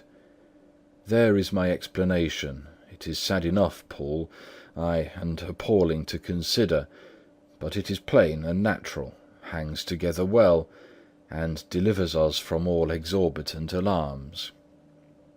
Sir, said the butler, turning to a sort of mottled pallor. "That thing was not my master. And there's the truth. My master," here he looked around him and began to whisper, "is a tall, fine build of a man, and this was more of a dwarf." Utterson attempted to protest. "Oh, sir," cried Poole, "do you think I do not know my master after 20 years? Do you think I do not know where his head comes to in the cabinet door, where I saw him every morning of my life? No, sir, that thing in the mask was never Dr. Jekyll. God knows what it was, but it was never Dr. Jekyll. And it is the belief of my heart that there was murder done." "Poole," replied the lawyer, "if you say that, it will become my duty to make certain. Much as I desire to spare your master's feelings, much as I am puzzled by this note, which seems to prove him to be still alive, I shall consider it my duty to break in that door." "Ah, Mr. Utterson, that's talking!" cried the butler. "And now comes the second question," resumed Utterson. "Who is going to do it?" "Why, you and me, sir," was the undaunted reply. "That is very well said," returned the lawyer, "and whatever comes of it, I shall make it my business to see you are no loser." "There is an axe in the theatre," continued Poole, "and you might take the kitchen poker for yourself." The lawyer took that rude but weighty instrument into his hand and balanced it. "Do you know, Poole," he said, looking up, "that you and I are about to place ourselves in a position of some peril?" "You may say so, sir, indeed," returned the butler. "It is well, then, that we should be frank," said the other. "We both think more than we have said. Let us make a clean breast. This masked figure that you saw, did you recognize it?" "Well, sir, it went so quick, and the creature was so doubled up, that I could hardly swear to that," was the answer. "But if you mean, was it Mr. Hyde? Why, yes, I think it was. You see, it was much of the same bigness, and it had the same quick, light way with it. And then who else could have got in by the laboratory door? You've not forgot, sir, that at the time of the murder he still had the key with him. But that's not all. I don't know, Mr. Utterson, if you ever met this Mr. Hyde." "Yes," said the lawyer, "I once spoke with him." "Then you must know as well as the rest of us that there was something queer about that gentleman, something that gave a man a turn. I don't know rightly how to say it, sir, beyond this, that you felt it in your marrow, kind of cold and thin." "I own I felt something of what you describe," said Mr. Utterson. "Quite so, sir," returned Poole. "Well, when that masked thing like a monkey jumped from among the chemicals and whipped into the cabinet, it went down my spine like ice. Oh, I know it's not evidence, Mr. Utterson.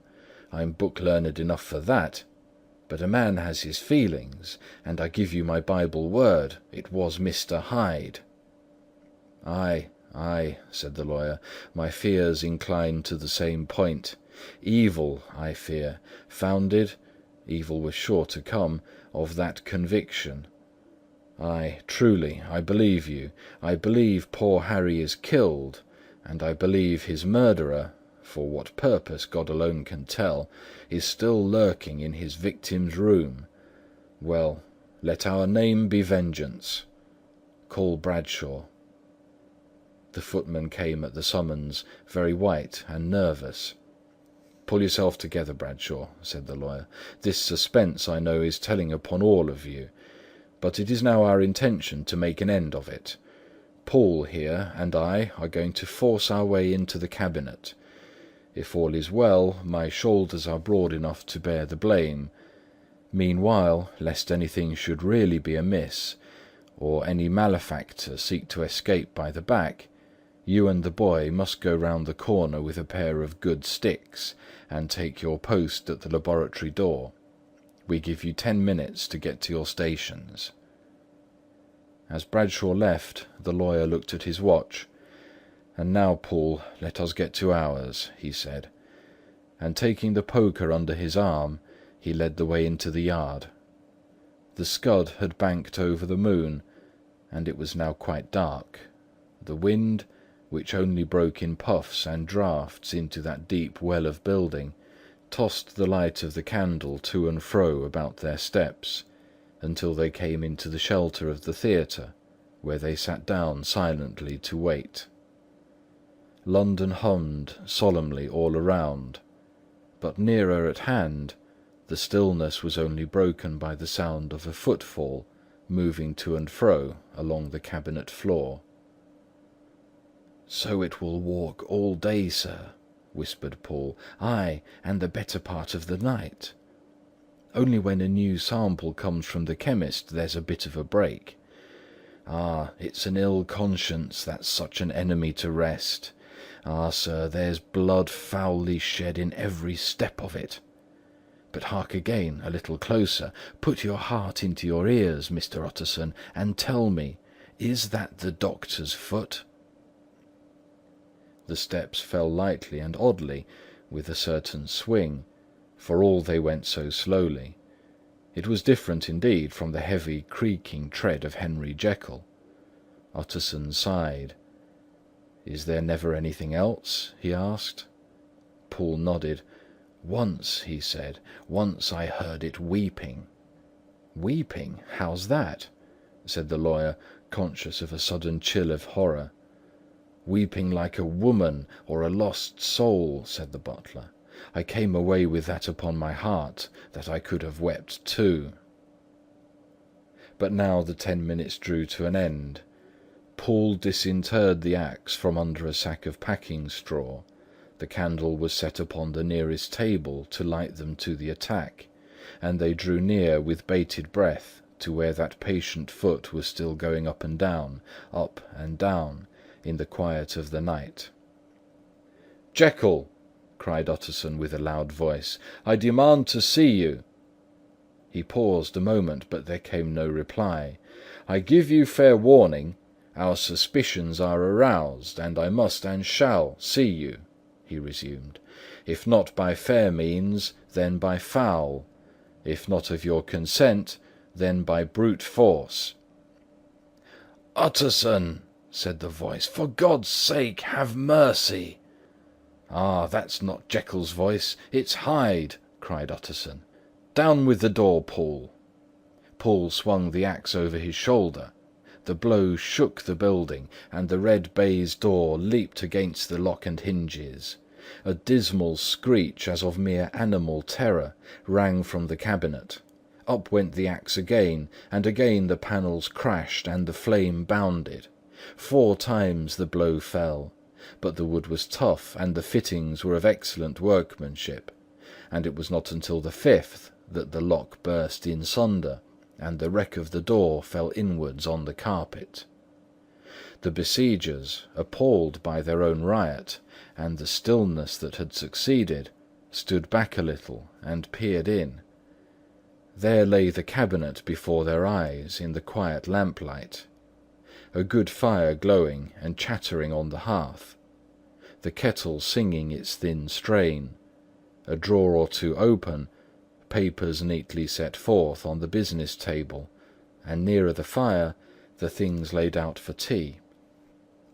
The quietest room, you would have said, and, but for the glazed presses full of chemicals, the most commonplace that night in London. Right in the midst there lay the body of a man, sorely contorted and still twitching. They drew near on tiptoe, turned it on its back, and beheld the face of Edward Hyde. He was dressed in clothes far too large for him, clothes of the doctor's bigness. The cords of his face still moved with a semblance of life, but life was quite gone, and by the crushed phial in the hand, and the strong smell of kernels that hung upon the air, Utterson knew that he was looking on the body of a self-destroyer. "We have come too late," he said sternly, "whether to save or punish. Hyde is gone to his account, and it only remains for us to find the body of your master." The far greater proportion of the building was occupied by the theatre, which filled almost the whole ground story and was lighted from above, and by the cabinet, which formed an upper story at one end and looked upon the court. A corridor joined the theatre to the door on the by-street, and with this the cabinet communicated separately by a second flight of stairs.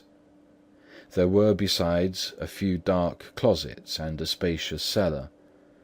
All these they now thoroughly examined.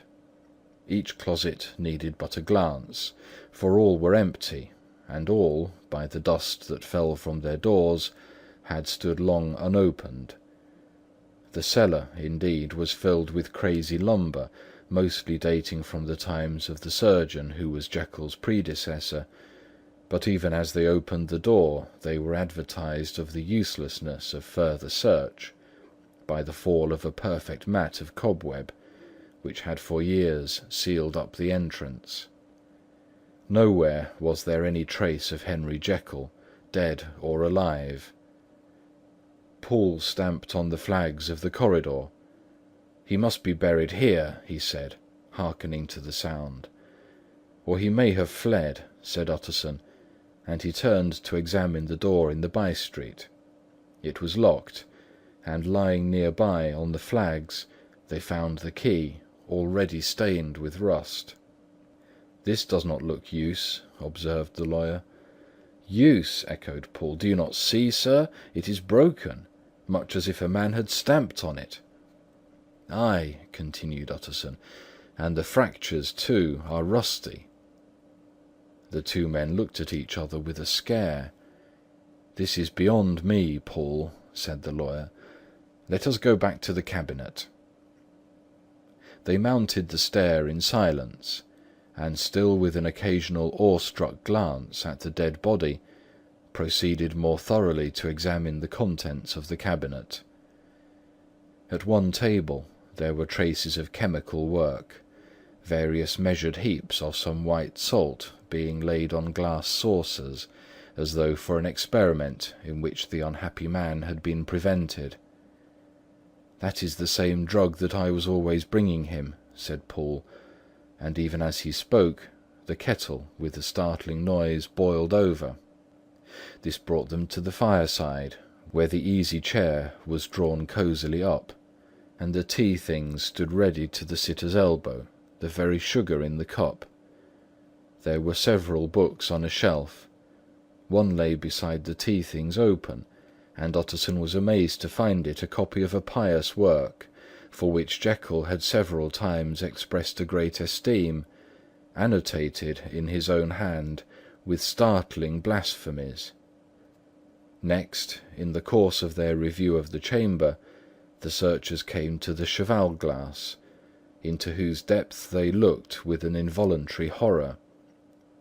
But it was so turned as to show them nothing but the rosy glow playing on the roof, the fire sparkling in 100 repetitions along the glazed front of the presses, and their own pale and fearful countenances stooping to look in. "This glass have seen some strange things, sir," whispered Poole. "And surely none stranger than itself," echoed the lawyer in the same tones. "For what did Jekyll—" He caught himself up at the word with a start, and then, conquering the weakness, "What could Jekyll want with it?" he said. "You may say that," said Poole. Next they turned to the business table. On the desk among the neat array of papers, a large envelope was uppermost and bore, in the doctor's hand, the name of Mr. Utterson. The lawyer unsealed it, and several enclosures fell to the floor. The first was a will, drawn in the same eccentric terms as the one which he had returned 6 months before, to serve as a testament in case of death, and as a deed of gift in case of disappearance.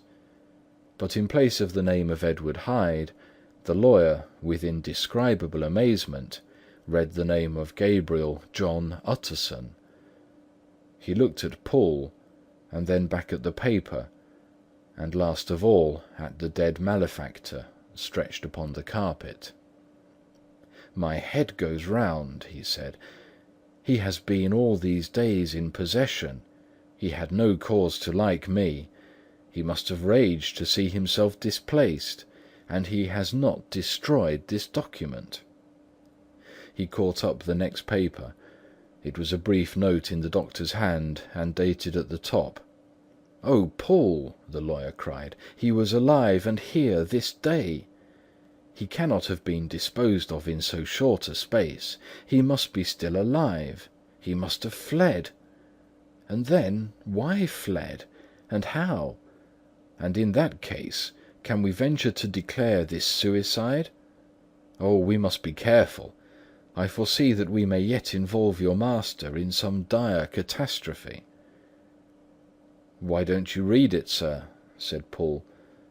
"Because I fear," replied the lawyer solemnly.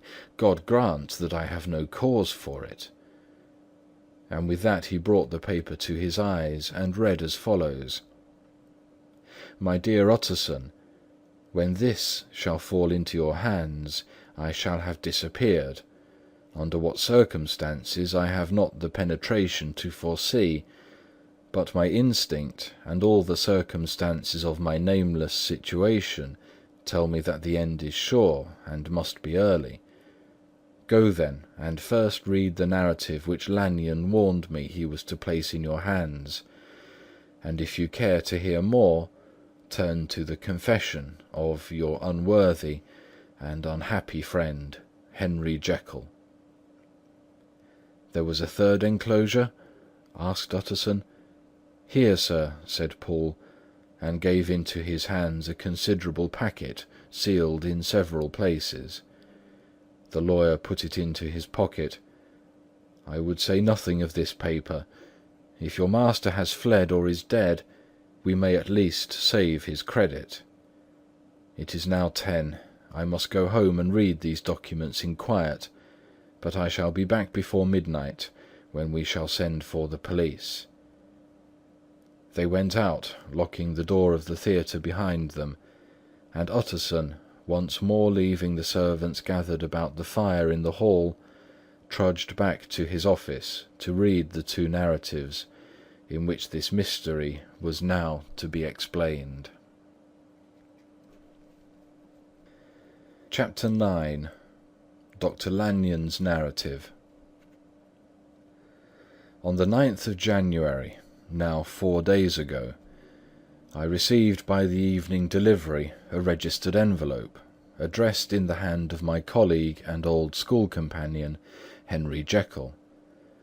I was a good deal surprised by this, for we were by no means in the habit of correspondence. I had seen the man, dined with him indeed, the night before, and I could imagine nothing in our intercourse that should justify the formality of registration. The contents increased my wonder, for this is how the letter ran. 10th of December, 18 . Dear Lanyon, you are one of my oldest friends, and although we may have differed at times on scientific questions, I cannot remember, at least on my side, any break in our affection. There was never a day when, if you had said to me, "Jekyll, my life, my honour, my reason depend on you," I would not have sacrificed my fortune or my left hand to help you. Lanyon, my life, my honour, my reason are all at your mercy. If you fail me tonight, I am lost. You might suppose after this preface that I am going to ask you for something dishonourable to grant. Judge for yourself. I want you to postpone all other engagements for tonight, aye, even if you were summoned to the bedside of an emperor, to take a cab unless your carriage should be actually at the door, and with this letter in your hand for consultation, to drive straight to my house. Paul, my butler, has his orders. You will find him waiting your arrival with a locksmith. The door of my cabinet is then to be forced, and you are to go in alone, to open the glazed press letter E on the left hand, breaking the lock if it be shut, and to draw out, with all its contents as they stand, the fourth drawer from the top, or, which is the same thing, the third from the bottom. In my extreme distress of mind, I have a morbid fear of misdirecting you, but even if I am in error, you may know the right drawer by its contents: some powders, a file, and a paper book.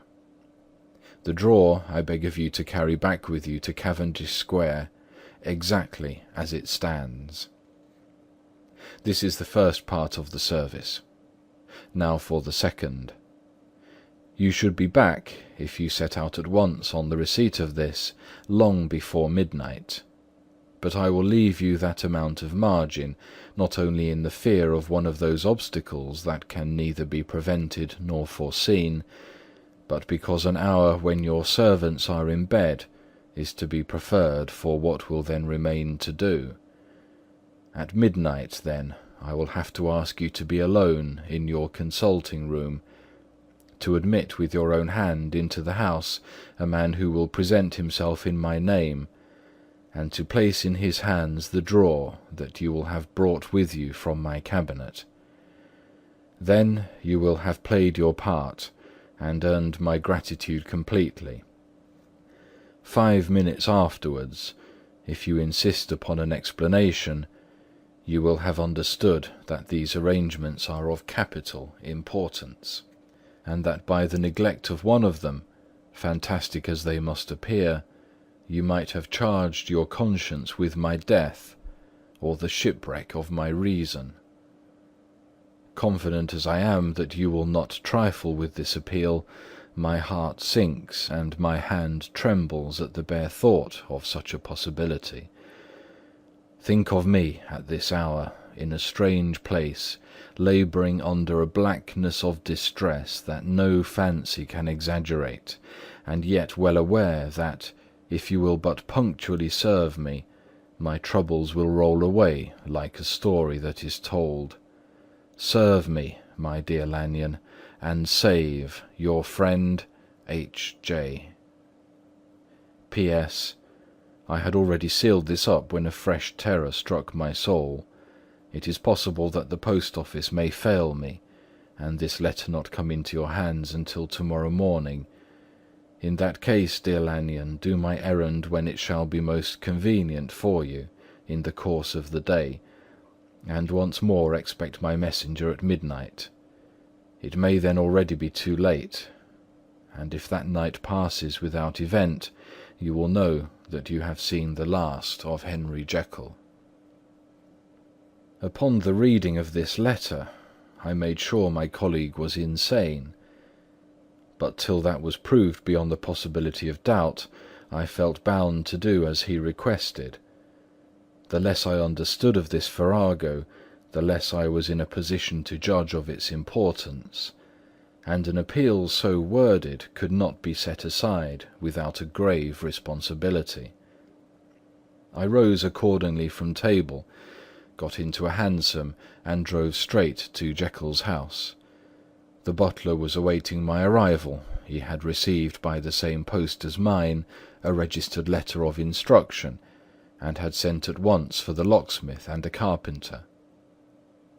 The tradesmen came while we were yet speaking, and we moved in a body to old Dr. Denman's surgical theatre, from which, as you are doubtless aware, Jekyll's private cabinet is most conveniently entered. The door was very strong, the lock excellent. The carpenter avowed he would have great trouble and have to do much damage if force were to be used, and the locksmith was near despair. But this last was a handy fellow, and after 2 hours' work the door stood open. The press marked E was unlocked, and I took out the drawer, had it filled up with straw and tied in a sheet, and returned with it to Cavendish Square.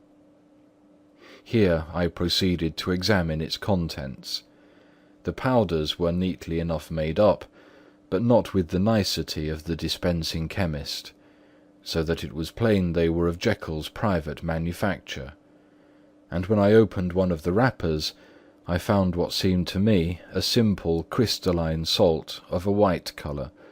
The phial, to which I next turned my attention, might have been about half full of a blood-red liquor, which was highly pungent to the sense of smell, and seemed to me to contain phosphorus and some volatile ether. At the other ingredients I could make no guess. The book was an ordinary version book, and contained little but a series of dates. These covered a period of many years, but I observed that the entries ceased nearly a year ago, and quite abruptly.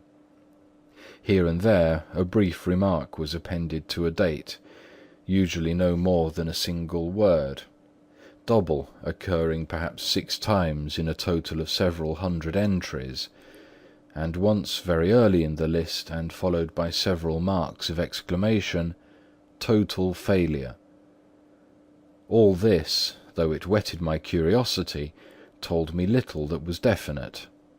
There were a phial of some tincture, a paper of some salt, and the record of a series of experiments that had led, like too many of Jekyll's investigations, to no end of practical usefulness. How could the presence of these articles in my house affect either the honour, the sanity, or the life of my flighty colleague? If his messenger could go to one place, why could he not go to another? And even granting some impediment, why was this gentleman to be received by me in secret? The more I reflected, the more convinced I grew that I was dealing with a case of cerebral disease, and though I dismissed my servants to bed, I loaded an old revolver that I might be found in some posture of self-defence.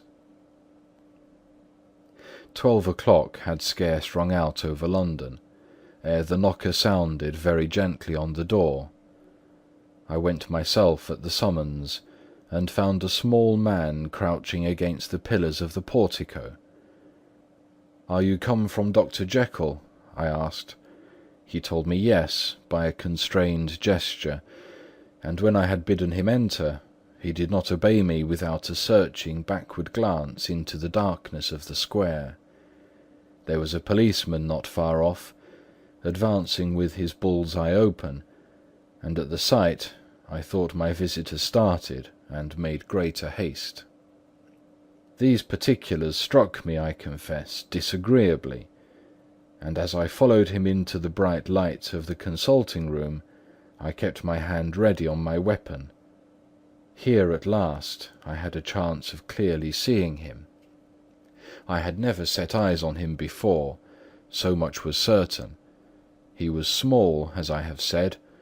I was struck besides with the shocking expression of his face, with his remarkable combination of great muscular activity and great apparent debility of constitution, and, last but not least, with the odd subjective disturbance caused by his neighbourhood. This bore some resemblance to incipient rigour, and was accompanied by a marked sinking of the pulse. At the time, I set it down to some idiosyncratic personal distaste, and merely wondered at the acuteness of the symptoms, but I have since had reason to believe the cause to lie much deeper in the nature of man, and to turn on some nobler hinge than the principle of hatred. This person, who had thus, from the first moment of his entrance, struck in me what I can only describe as a disgustful curiosity, was dressed in a fashion that would have made an ordinary person laughable. His clothes, that is to say, although they were of rich and sober fabric, were enormously too large for him in every measurement. The trousers hanging on his legs and rolled up to keep them from the ground, the waist of the coat below his haunches, and the collar sprawling wide over his shoulders. Strange to relate, this ludicrous accoutrement was far from moving me to laughter. Rather, as there was something abnormal and misbegotten in the very essence of the creature that now faced me, something seizing, surprising, and revolting, this fresh disparity seemed but to fit in with and to reinforce it, so that to my interest in the man's nature and character there was added a curiosity as to his origin, his life, his fortune, and status in the world. These observations, though they have taken so great a space to be set down, were yet the work of a few seconds. My visitor was, indeed, on fire with sombre excitement. "Have you got it?" he cried. "Have you got it?" And so lively was his impatience that he even laid his hand upon my arm and sought to shake me. I put him back, conscious at his touch of a certain icy pang along my blood. "Come, sir," said I, "ye forget that I have not yet the pleasure of your acquaintance. Be seated, if you please."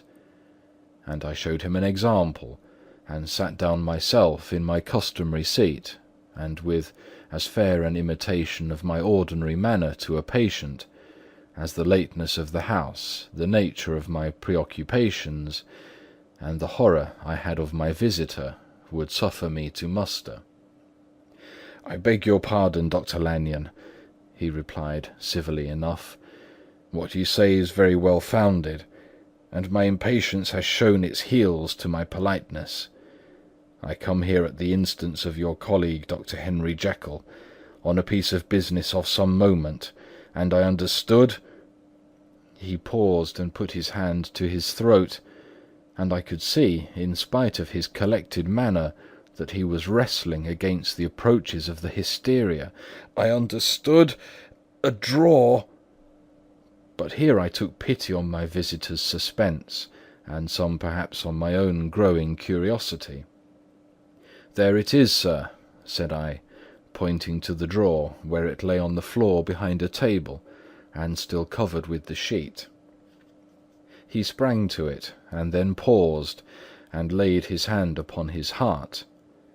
I could hear his teeth grate with the convulsive action of his jaws, and his face was so ghastly to see that I grew alarmed both for his life and reason. "Compose yourself," said I.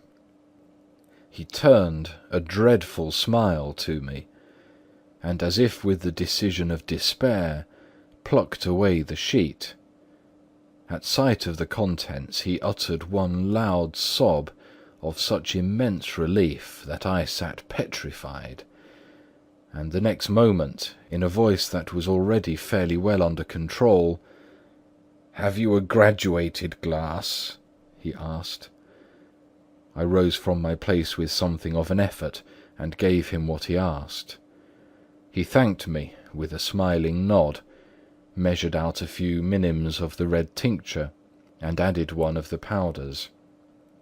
The mixture, which was at first of a reddish hue, began, in proportion as the crystals melted, to brighten in colour, to effervesce audibly, and to throw off small fumes of vapour.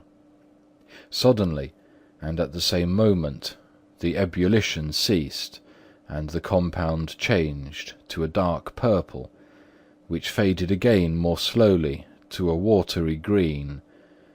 My visitor, who had watched those metamorphoses with a keen eye, smiled, set down the glass upon the table, and then turned and looked upon me with an air of scrutiny.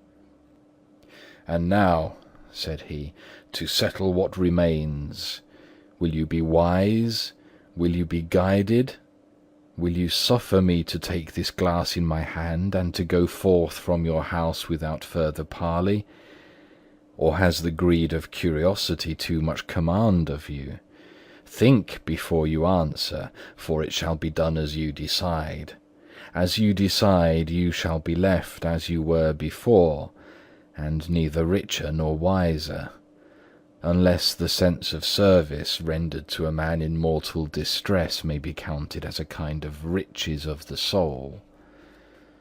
Or, if you shall so prefer to choose, a new province of knowledge, and new avenues to fame and power shall be laid open to you here in this room upon this instant, and your sight shall be blasted by a prodigy to stagger the unbelief of Satan." "Sir," said I, affecting a coolness that I was far from truly possessing, "you speak enigmas, and you will perhaps not wonder that I hear you with no very strong impression of belief. But I have gone too far in the way of inexplicable services to pause before I see the end." "It is well," replied my visitor. "Lanyon, you remember your vows. What follows is under the seal of our profession. And now, you who have so long been bound to the most narrow and material views, you who have denied the virtue of transcendental medicine, you who have derided your superiors, behold!" He put the glass to his lips and drank at one gulp. A cry followed. He reeled, staggered, clutched at the table and held on, staring with injected eyes, gasping with open mouth. And as I looked, there came, I thought, a change. He seemed to swell.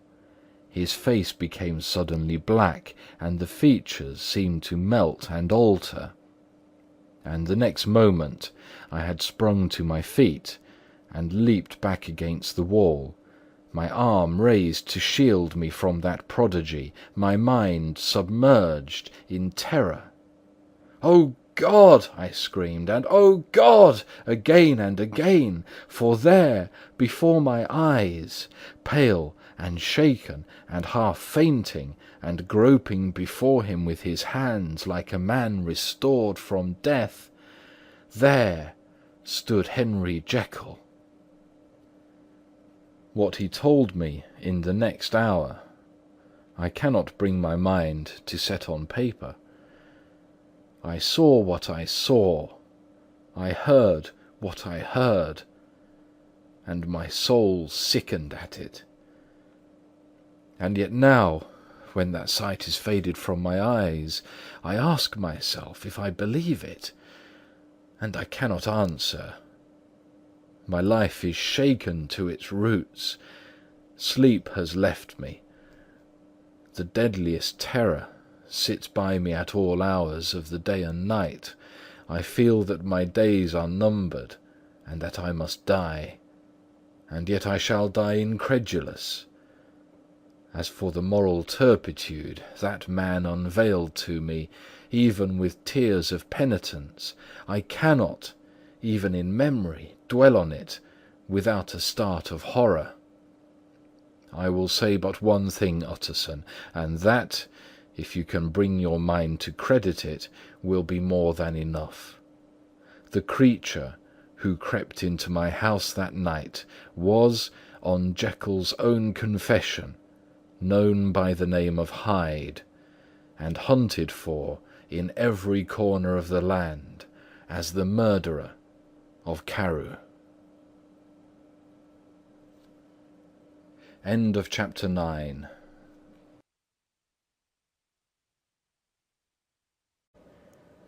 The Strange Case of Dr. Jekyll and Mr. Hyde by Robert Louis Stevenson. Chapter 10. Henry Jekyll's full statement of the case. I was born in the year 18-something to a large fortune, endowed besides with excellent parts, inclined by nature to industry, fond of the respect of the wise and good among my fellow men, and thus, as might have been supposed, with every guarantee of an honourable and distinguished future. And indeed the worst of my faults was a certain impatient gaiety of disposition, such as has made the happiness of many, but such as I found it hard to reconcile with my imperious desire to carry my head high, and wear a more than commonly grave countenance before the public. Hence it came about that I concealed my pleasures, and that when I reached years of reflection, and began to look round me and take stock of my progress and position in the world, I stood already committed to a profound duplicity of life. Many a man would have even blazoned such irregularities as I was guilty of, but from the high views that I had set before me, I regarded and hid them with an almost morbid sense of shame. It was thus rather the exacting nature of my aspirations than any particular degradation in my faults that made me what I was, and, with even a deeper trench than in the majority of men, severed in me those provinces of good and evil which divide and compound man's dual nature. In this case I was driven to reflect deeply and inveterately on that hard law of life which lies at the root of religion, and is one of the most plentiful springs of distress. Though so profound a double-dealer, I was in no sense a hypocrite. Both sides of me were in dead earnest. I was no more myself when I laid aside restraint and plunged in shame, than when I laboured in the eye of day at the furtherance of knowledge or the relief of sorrow and suffering. And it chanced that the direction of my scientific studies, which led wholly towards the mystic and the transcendental, reacted and shed a strong light on this consciousness of the perennial war among my members. With every day, and from both sides of my intelligence, the moral and the intellectual, I thus drew steadily nearer to that truth by whose partial discovery I have been doomed to such a dreadful shipwreck, that man is not truly one, but truly two. I say two, because the state of my own knowledge does not pass beyond that point. Others will follow. Others will outstrip me on the same lines, and I hazard the guess that man will be ultimately known for a mere polity of multifarious, incongruous and independent denizens. I, for my part, from the nature of my life, advanced infallibly in one direction and in one direction only. It was on the moral side, and in my own person, that I learned to recognize the thorough and primitive duality of man. I saw that, of the two natures that contended in the field of my consciousness, even if I could rightly be said to be either, it was only because I was radically both. And from an early date, even before the course of my scientific discoveries had begun to suggest the most naked possibility of such a miracle, I had learned to dwell with pleasure, as a beloved daydream, on the thought of the separation of these elements. If each, I told myself, could but be housed in separate identities, life would be relieved of all that was unbearable. The unjust might go his way, delivered from the aspirations and remorse of his more upright twin, and the just could walk steadfastly and securely on his upward path, doing the good things in which he found pleasure, and no longer exposed to disgrace and penitence by the hands of his extraneous evil. It was the curse of mankind that these incongruous faggots were thus bound together, that in the agonized womb of consciousness these polar twins should be continuously struggling. How, then, were they disconnected? I was so far in my reflections when, as I have said, a side light began to shine upon the subject from the laboratory table.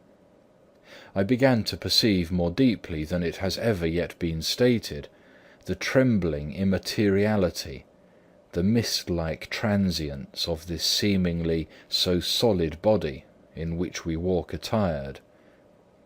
Certain agents I have found to have the power to shake and to pluck back that fleshly vestment, even as a wind might toss the curtains of a pavilion.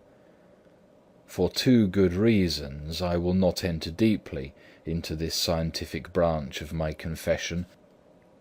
First, because I have been made to learn that the doom and burden of our life is bound forever on man's shoulders, and when the attempt is made to cast it off, it but returns upon us with more unfamiliar and more awful pressure. Secondly, because, as my narrative will make, alas, too evident, my discoveries were incomplete. Enough, then, that I not only recognized my natural body for the mere aura and effulgence of certain of the powers that made up my spirit, but managed to compound a drug by which these powers should be dethroned from their supremacy, and a second form and countenance substituted, none the less natural to me because they were the expression and bore the stamp of lower elements in my soul. I hesitated long before I put this theory to the test of practice. I knew well that I risked death, for any drug that so potently controlled and shook the very fortress of identity might, by the least scruple of an overdose, or at the least inopportunity in the moment of exhibition, utterly blot out that immaterial tabernacle which I looked to it to change. But the temptation of a discovery so singular and profound at last overcame the suggestions of alarm. I had long since prepared my tincture. I purchased at once, from a firm of wholesale chemists, a large quantity of a particular salt which I knew, from my experiments, to be the last ingredient required, and late one accursed night I compounded the elements, watched them boil and smoke together in the glass, and when the ebullition had subsided, with a strong glow of courage, drank off the potion. The most racking pangs succeeded, a grinding in the bones, deadly nausea, and a horror of the spirit that cannot be exceeded at the hour of birth or death. Then these agonies began swiftly to subside, and I came to myself as if out of a great sickness. There was something strange in my sensations, something indescribably new, and, from its very novelty, incredibly sweet. I felt younger, lighter, happier in body. Within I was conscious of a heady recklessness, a current of disordered sensual images running like a mill race in my fancy, a solution of the bonds of obligation, an unknown but not an innocent freedom of the soul. I knew myself, at the first breath of this new life, to be more wicked, tenfold more wicked, sold a slave to my original sin, and the thought in that moment braced and delighted me like wine. I stretched out my hands, exulting in the freshness of these sensations, and, in the act, I was suddenly aware that I had lost in stature. There was no mirror at that date in my room. That which stands beside me as I write was brought there later on, and for the very purpose of these transformations. The night, however, was far gone into the morning. The morning, black as it was nearly ripe for the conception of the day. The inmates of my house were locked in the most rigorous hours of slumber, and I determined, flushed as I was with hope and triumph, to venture in my new shape as far as to my bedroom. I crossed the yard, wherein the constellations looked down upon me, I could have thought, with wonder, the first creature of that sort that their unsleeping vigilance had yet disclosed to them. I stole through the corridors, a stranger in my own house, and coming to my room, I saw for the first time the appearance of Edward Hyde. I must here speak by theory alone, saying not that which I know, but that which I suppose to be most probable. The evil side of my nature, to which I had now transferred the stamping efficacy, was less robust and less developed than the good which I had just deposed. Again, in the course of my life, which had been, after all, 9/10 a life of effort, virtue, and control, it had been much less exercised and much less exhausted. And hence, I think, it came about that Edward Hyde was so much smaller, slighter, and younger than Henry Jekyll. Even as good shone upon the countenance of the one, evil was written broadly and plainly on the face of the other. Evil, besides, which I must still believe to be the lethal side of man, had left on that body an imprint of deformity and decay. And yet when I looked upon that ugly idol in the glass, I was conscious of no repugnance, rather of a leap of welcome. This, too, was myself. It seemed natural and human. In my eyes it bore a livelier image of the spirit. It seemed more express and single than the imperfect and divided countenance I had been hitherto accustomed to call mine. And in so far I was doubtless right. I have observed that when I wore the semblance of Edward Hyde, none could come near to me at first without a visible misgiving of the flesh. This, as I take it, was because all human beings, as we meet them, are commingled out of good and evil, and Edward Hyde, alone in the ranks of mankind, was pure evil. I lingered but a moment at the mirror. The second and conclusive experiment had yet to be attempted. It yet remained to be seen if I had lost my identity beyond redemption, and must flee before daylight from a house that was no longer mine. And hurrying back to my cabinet, I once more prepared and drank the cup, once more suffered the pangs of dissolution, and came to myself once more with the character, the stature, and the face of Henry Jekyll. That night I had come to the fatal crossroads. Had I approached my discovery in a more noble spirit, had I risked the experiment while under the empire of generous or pious aspirations, all must have been otherwise, and from these agonies of death and birth I had come forth an angel instead of a fiend. The drug had no discriminating action. It was neither diabolical nor divine. It but shook the doors of the prison-house of my disposition, and like the captives of Philippi, that which stood within ran forth. At that time my virtue slumbered, my evil, kept awake by ambition, was alert and swift to seize the occasion, and the thing that was projected was Edward Hyde. Hence, although I had now two characters as well as two appearances, one was wholly evil, and the other was still the old Henry Jekyll, that incongruous compound of whose reformation and improvement I had already learned to despair. The movement was thus wholly toward the worse. Even at that time I had not yet conquered my aversion to the dryness of a life of study. I would still be merrily disposed at times, and as my pleasures were, to say the least, undignified, and I was not only well known and highly considered, but growing towards the elderly man, this incoherency of my life was daily growing more unwelcome. It was on this side that my new power tempted me, until I fell in slavery.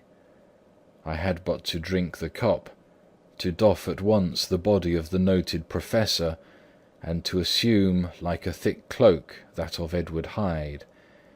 I smiled at the notion; it seemed to me at the time to be humorous, and I made my preparations with the most studious care. I took and furnished that house in Soho to which Hyde was tracked by the police, and engaged as housekeeper a creature whom I well knew to be silent and unscrupulous. On the other side, I announced to my servants that a Mr. Hyde, whom I described, was to have full liberty and power about my house in the square. And to parry mishaps, I even called and made myself a familiar object in my second character.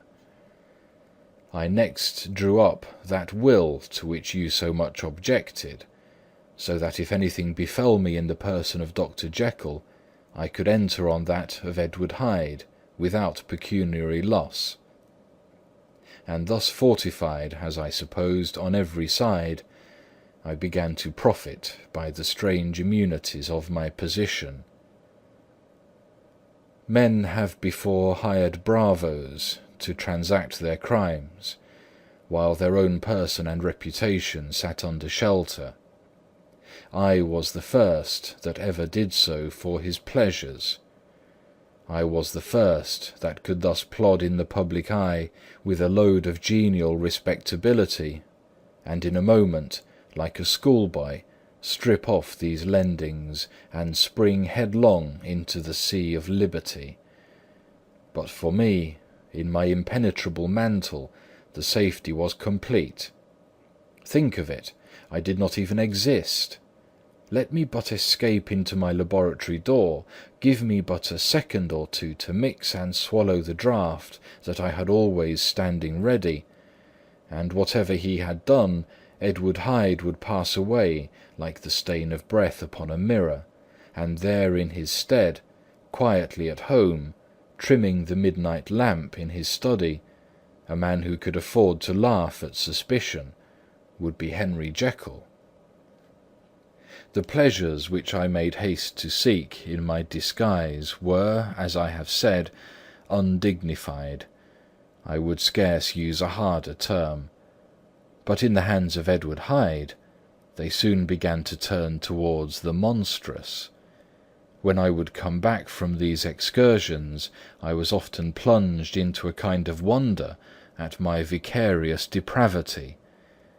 This familiar that I called out of my own soul, and sent forth alone to do his good pleasure, was a being inherently malign and villainous. His every act and thought centred on self. Drinking pleasure with bestial avidity from any degree of torture to another, relentless like a man of stone. Henry Jekyll stood at times aghast before the acts of Edward Hyde, but the situation was apart from ordinary laws, and insidiously relaxed the grasp of conscience. It was Hyde after all, and Hyde alone, that was guilty. Jekyll was no worse. He woke again to his good qualities, seemingly unimpaired. He would even make haste, where it was possible, to undo the evil done by Hyde, and thus his conscience slumbered. Into the details of the infamy at which I thus connived, for even now I can scarce grant that I committed it, I have no design of entering. I mean but to point out the warnings and the successive steps with which my chastisement approached. I met with one accident which, as it brought on no consequence, I shall no more than mention. An act of cruelty to a child aroused against me the anger of a passer-by, whom I recognized the other day in the person of your kinsman. The doctor and the child's family joined him. There were moments when I feared for my life, and at last, in order to pacify their too just resentment, Edward Hyde had to bring them to the door, and pay them in a cheque drawn in the name of Henry Jekyll. But this danger was easily eliminated from the future by opening an account at another bank in the name of Edward Hyde himself, and when, by sloping my own hand backward, I had supplied my double with a signature, I thought I sat beyond the reach of fate. Some 2 months before the murder of Sir Danvers, I had been out for one of my adventures, had returned at a late hour, and woke the next day in bed with somewhat odd sensations. It was in vain I looked about me, in vain I saw the decent furniture and tall proportions of my room in the square, in vain that I recognised the pattern of the bed curtains and the design of the mahogany frame. Something still kept insisting that I was not where I was, that I had not awakened where I seemed to be, but in the little room in Soho where I was accustomed to sleep in the body of Edward Hyde. I smiled to myself, and, in my psychological way, began lazily to inquire into the elements of this illusion, occasionally, even as I did so, dropping back in a comfortable morning doze. I was still so engaged when, in one of my more wakeful moments, my eye fell upon my hand. Now the hand of Henry Jekyll, as you have often remarked, was professional in shape and size. It was large, firm, white, and comely. But the hand which I now saw clearly enough in the yellow light of a mid-London morning, lying half shut on the bedclothes, was lean, corded, knuckly, of a dusky pallor, and thickly shaded with a smart growth of hair. It was the hand of Edward Hyde. I must have stared upon it for near half a minute, sunk as I was in the mere stupidity of wonder, before terror woke up in my breast as sudden and startling as the crash of cymbals, and bounding from my bed, I rushed to the mirror. At the sight that met my eyes, my blood was changing into something exquisitely thin and icy. Yes, I had gone to bed Henry Jekyll. I had awakened Edward Hyde. How was this to be explained? I asked myself, and then, with another bound of horror, how was it to be remedied? It was well on in the morning. The servants were up. All my drugs were in the cabinet. A long journey down 2 pairs of stairs, through the back passage, across the open court, and through the anatomical theatre, from where I was then standing horror-struck. It might indeed be possible to cover my face, but of what use was that when I was unable to conceal the alteration of my stature? And then, with an overpowering sweetness of relief, it came back upon my mind that the servants were already used to the coming and going of my second self. I had soon dressed, as well as I was able, in clothes of my own size, had soon passed through the house, where Bradshaw stared and drew back at seeing Mr. Hyde at such an hour and in such a strange array, and 10 minutes later Dr. Jekyll had returned to his old shape, and was sitting down with a darkened brow to make a feint of breakfasting. Small indeed was my appetite. This inexplicable incident, this reversal of my previous experience, seemed, like the Babylonian finger on the wall, to be spelling out the letters of my judgment, and I began to reflect more seriously than ever before on the issues and possibilities of my double existence. That part of me which I had the power of projecting had lately been much exercised and nourished. It had seemed to me of late as though the body of Edward Hyde had grown in stature, as though, when I wore that form, I were conscious of a more generous tide of blood, and I began to spy a danger that, if this were much prolonged, the balance of my nature might be permanently overthrown, the power of voluntary change be forfeited, and the character of Edward Hyde become irrevocably mine. The power of the drug had not always equally displayed. Once, very early in my career, it had totally failed me. Since then I had been obliged on more than one occasion to double, and once, with infinite risk of death, to treble the amount. And these rare uncertainties had cast hitherto the sole shadow on my contentment. Now, however, and in the light of that morning's accident, I was led to remark that whereas, in the beginning, the difficulty had been to throw off the body of Jekyll, it had of late gradually but decidedly transferred itself to the other side. All things therefore seemed to point to this, that I was slowly losing hold of my original and better self, and becoming slowly incorporated with my second and worse. Between these two, I now felt I had to choose. My two natures had memory in common, but all other faculties were most unequally shared between them. Jekyll, who was composite, now with the most sensitive apprehensions, now with a greedy gusto, projected and shared in the pleasures and adventures of Hyde. But Hyde was indifferent to Jekyll, or but remembered him as the mountain bandit remembers the cavern in which he conceals himself from pursuit. Jekyll had more than a father's interest, Hyde had more than a son's indifference. To cast in my lot with Jekyll was to die to those appetites which I had long secretly indulged and had of late begun to pamper. To cast it in with Hyde was to die to 1,000 interests and aspirations, and to become, at a blow and forever, despised and friendless.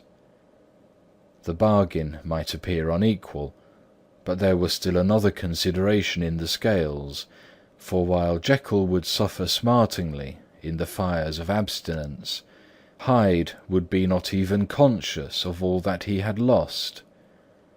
Strange as my circumstances were, the terms of this debate are as old and commonplace as man. Much the same inducement and alarms cast the die for any tempted and trembling sinner, and it fell out with me, as it falls with so vast a majority of my fellows, that I chose the better part, and was found wanting in the strength to keep to it. Yes, I preferred the elderly and discontented doctor, surrounded by friends and cherishing honest hopes, and bade a resolute farewell to the liberty, the comparative youth, the light step, leaping pulses and secret pleasures that I had enjoyed in the disguise of Hyde. I made this choice perhaps with some unconscious reservation, for I neither gave up the house in Soho, nor destroyed the clothes of Edward Hyde, which still lay ready in my cabinet. For 2 months, however, I was true to my determination. For 2 months I led a life of such severity as I had never before attained to, and enjoyed the compensations of an approving conscience. But time began at last to obliterate the freshness of my alarm. The praises of conscience began to grow into a thing of course. I began to be tortured with throes and longings, as of Hyde struggling after freedom.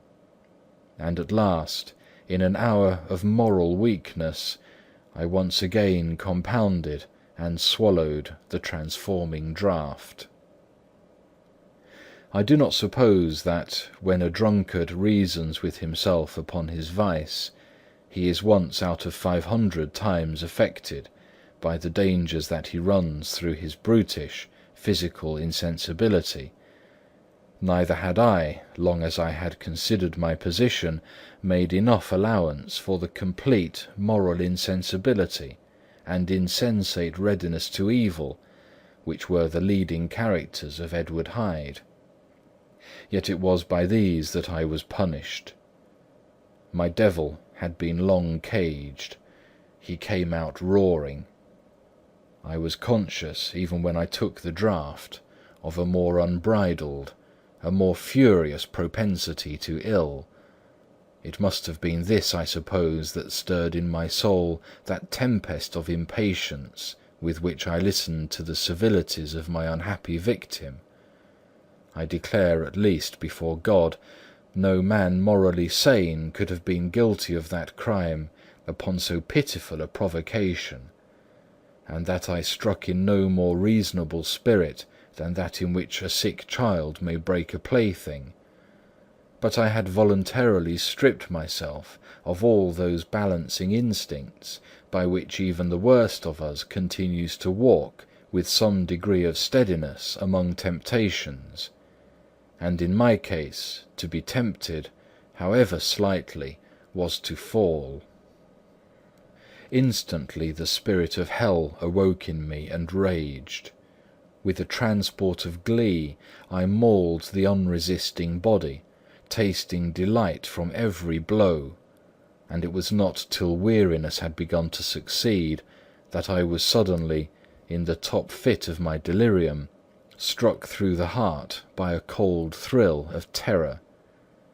A mist dispersed, I saw my life to be forfeit, and fled from the scene of these excesses, at once glorying and trembling, my lust of evil gratified and stimulated, my love of life screwed to the topmost peg. I ran to the house in Soho, and, to make assurance doubly sure, destroyed my papers. Thence I set out through the lamplit streets, in the same divided ecstasy of mind, gloating on my crime, light-headedly devising others in the future, and yet still hastening and still hearkening in my wake for the steps of the avenger. Hyde had a song upon his lips as he compounded the draught, and as he drank it, pledged the dead man.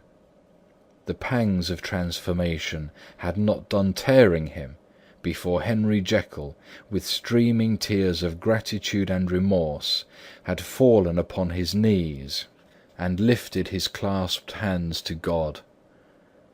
The veil of self-indulgence was rent from hand to foot.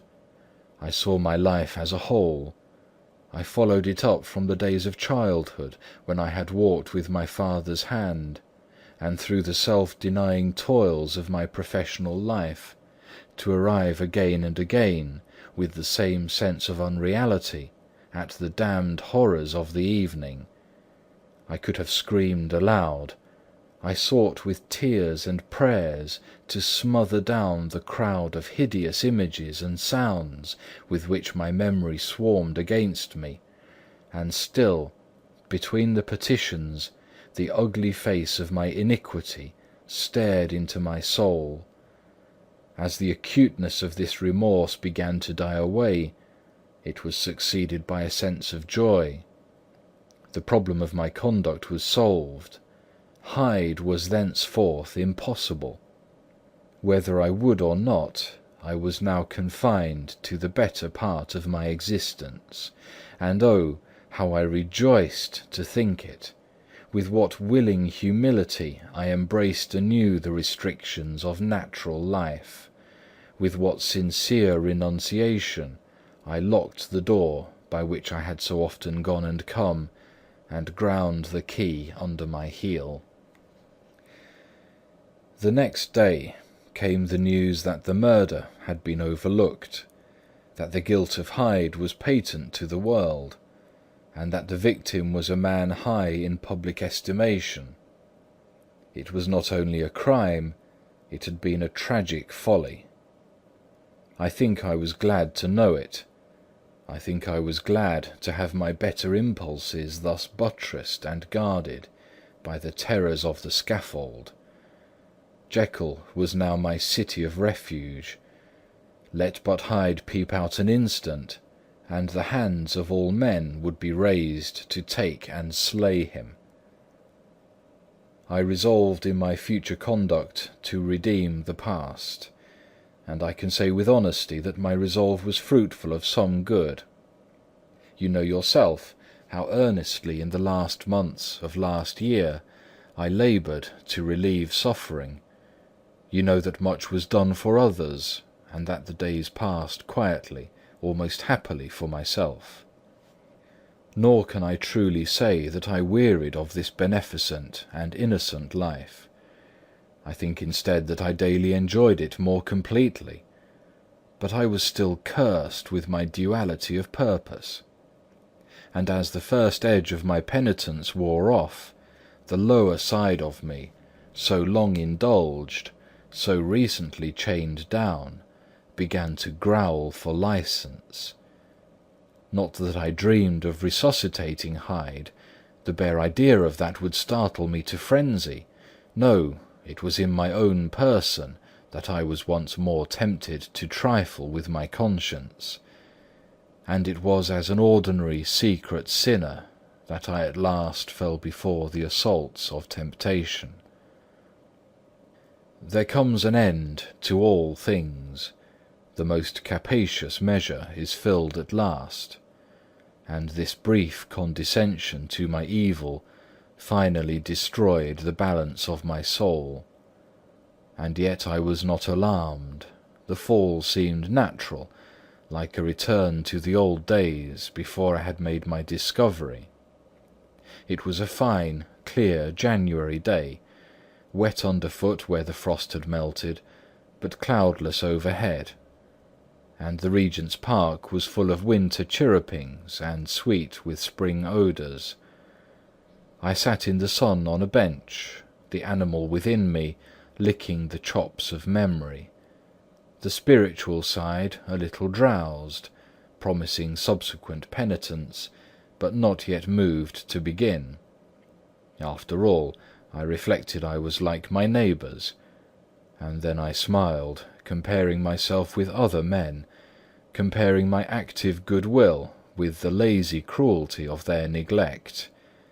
And at the very moment of that vainglorious thought, a qualm came over me, a horrid nausea, and the most deadly shuddering.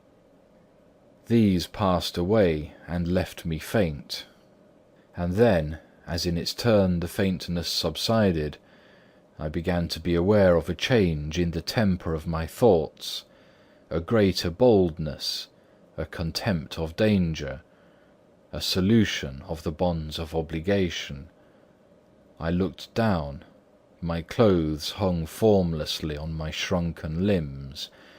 The hand that lay on my knee was corded and hairy. I was once more Edward Hyde.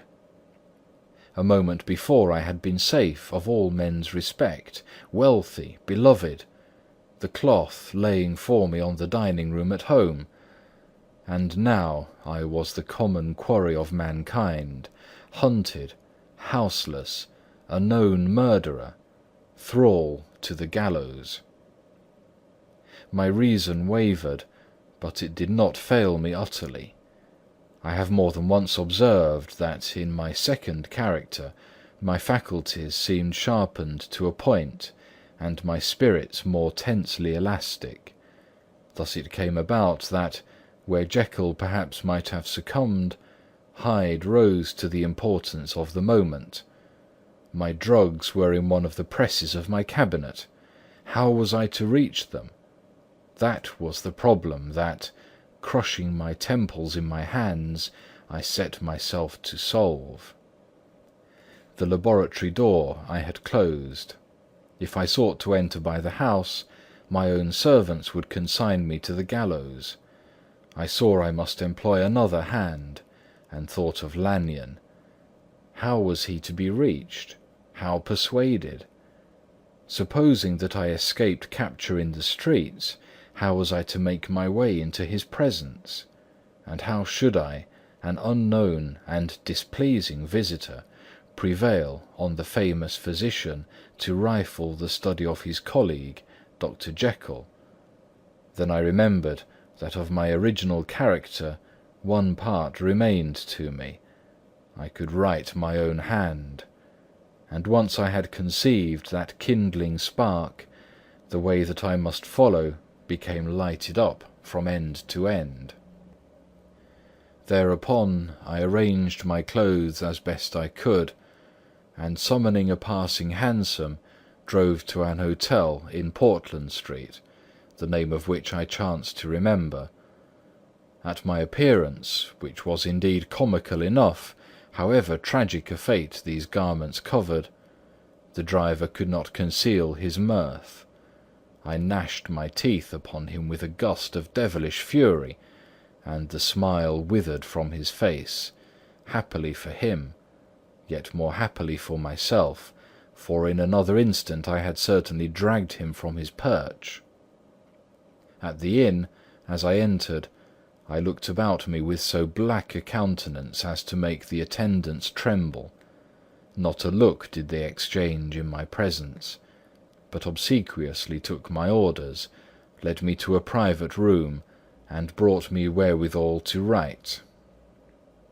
Hyde in danger of his life was a creature new to me. Shaken with inordinate anger, strung to the pitch of murder, lusting to inflict pain. Yet the creature was astute, mastered his fury with a great effort of the will, composed his two important letters, one to Lanyon and one to Poole, and that he might receive actual evidence of their being posted, sent them out with directions that they should be registered. Thenceforward he sat all day over the fire in the private room, gnawing his nails. There he dined, sitting alone with his fears, the waiter visibly quailing before his eye, and thence, when the night was fully come, he set forth in the corner of a closed cab, and was driven to and fro about the streets of the city. He, I say, I cannot say I. That child of hell had nothing human, nothing lived in him but fear and hatred, and when at last, thinking the driver had begun to grow suspicious, he discharged the cab and ventured on foot, attired in his misfitting clothes, an object marked out for observation, into the midst of the nocturnal passengers, these two base passions raged within him like a tempest. He walked fast, hunted by his fears, chattering to himself, skulking through the less frequented thoroughfares, counting the minutes that still divided him from midnight. Once a woman spoke to him, offering, I think, a box of lights. He smote her in the face, and she fled. When I came to myself at Lanyon's, the horror of my old friend perhaps affected me somewhat. I do not know, it was at least but a drop in the sea to the abhorrence with which I looked back upon these hours. A change had come over me.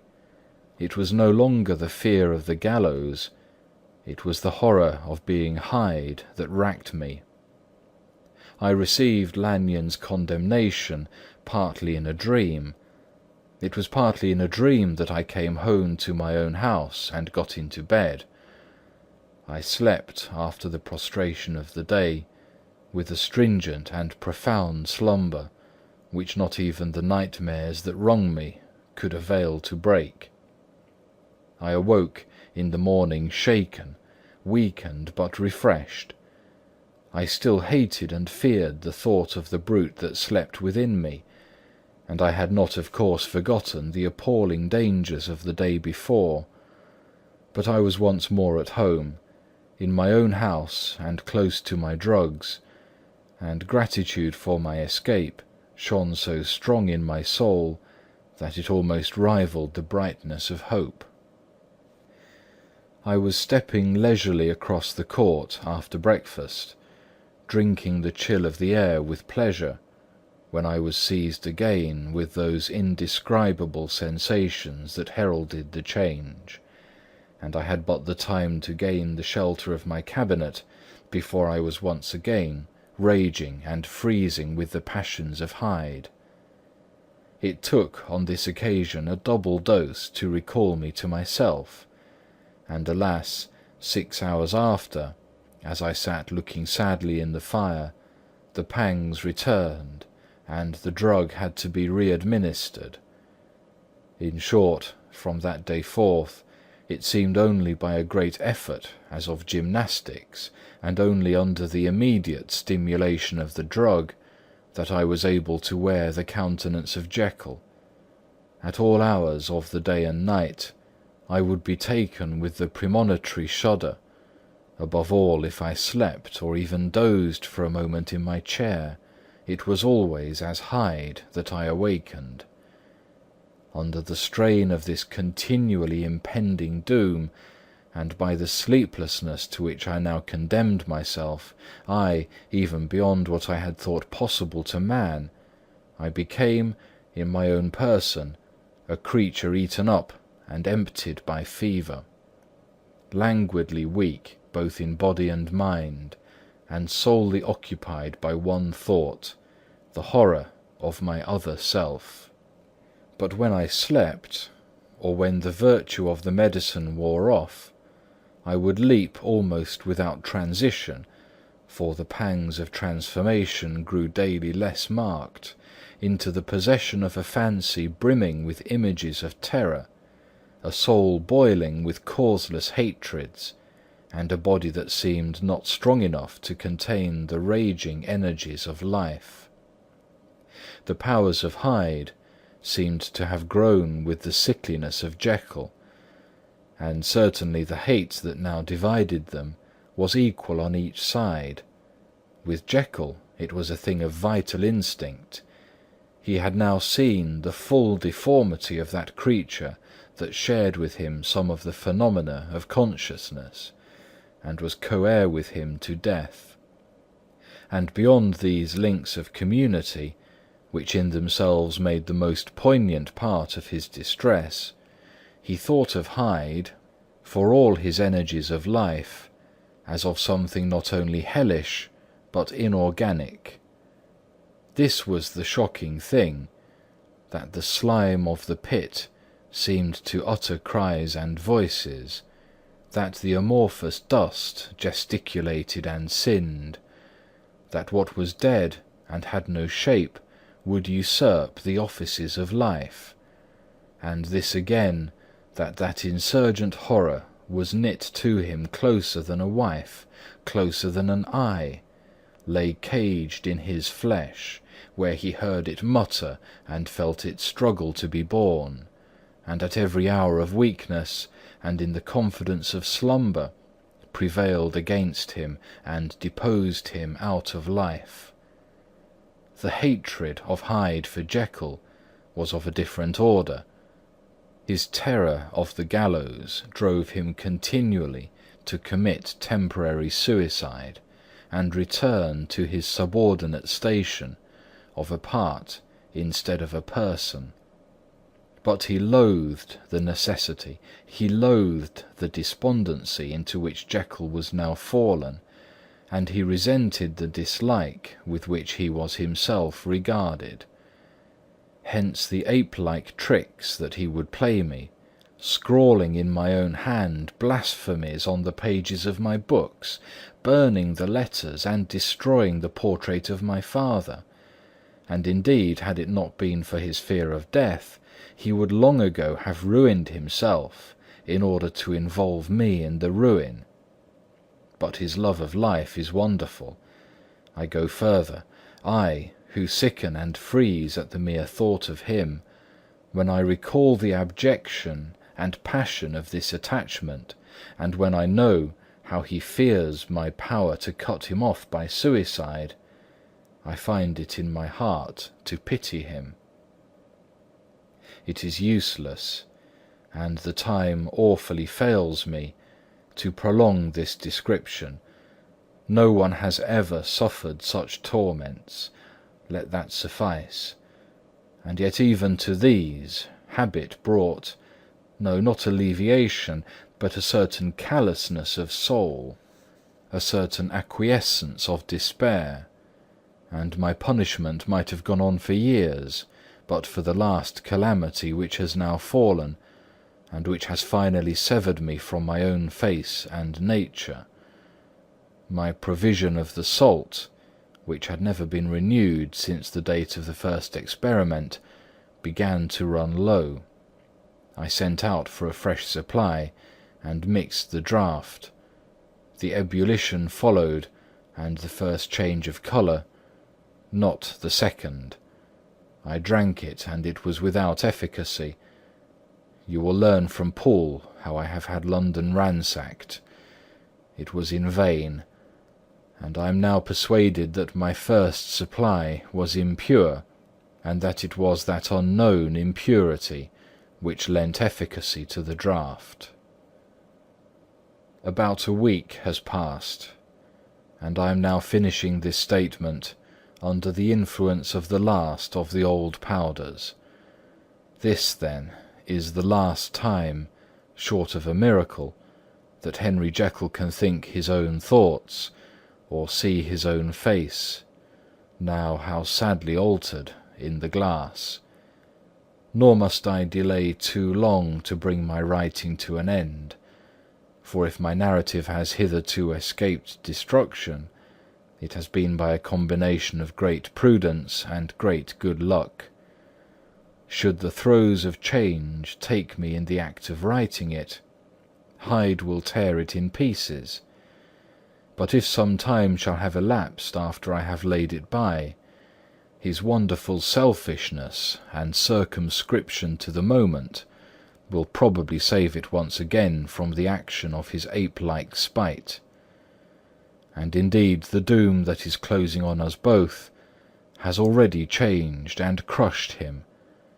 Half an hour from now, when I shall again and forever re-indue that hated personality, I know how I shall sit shuddering and weeping in my chair, or continue, with the most strained and fear-struck ecstasy of listening, to pace up and down this room, my last earthly refuge, and give ear to every sound of menace.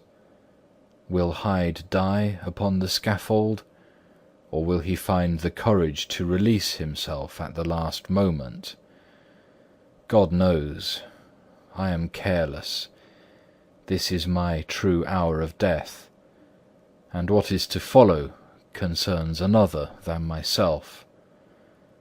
Here then, as I lay down the pen and proceed to seal up my confession, I bring the life of that unhappy Henry Jekyll to an end. End of The Strange Case of Dr. Jekyll and Mr. Hyde.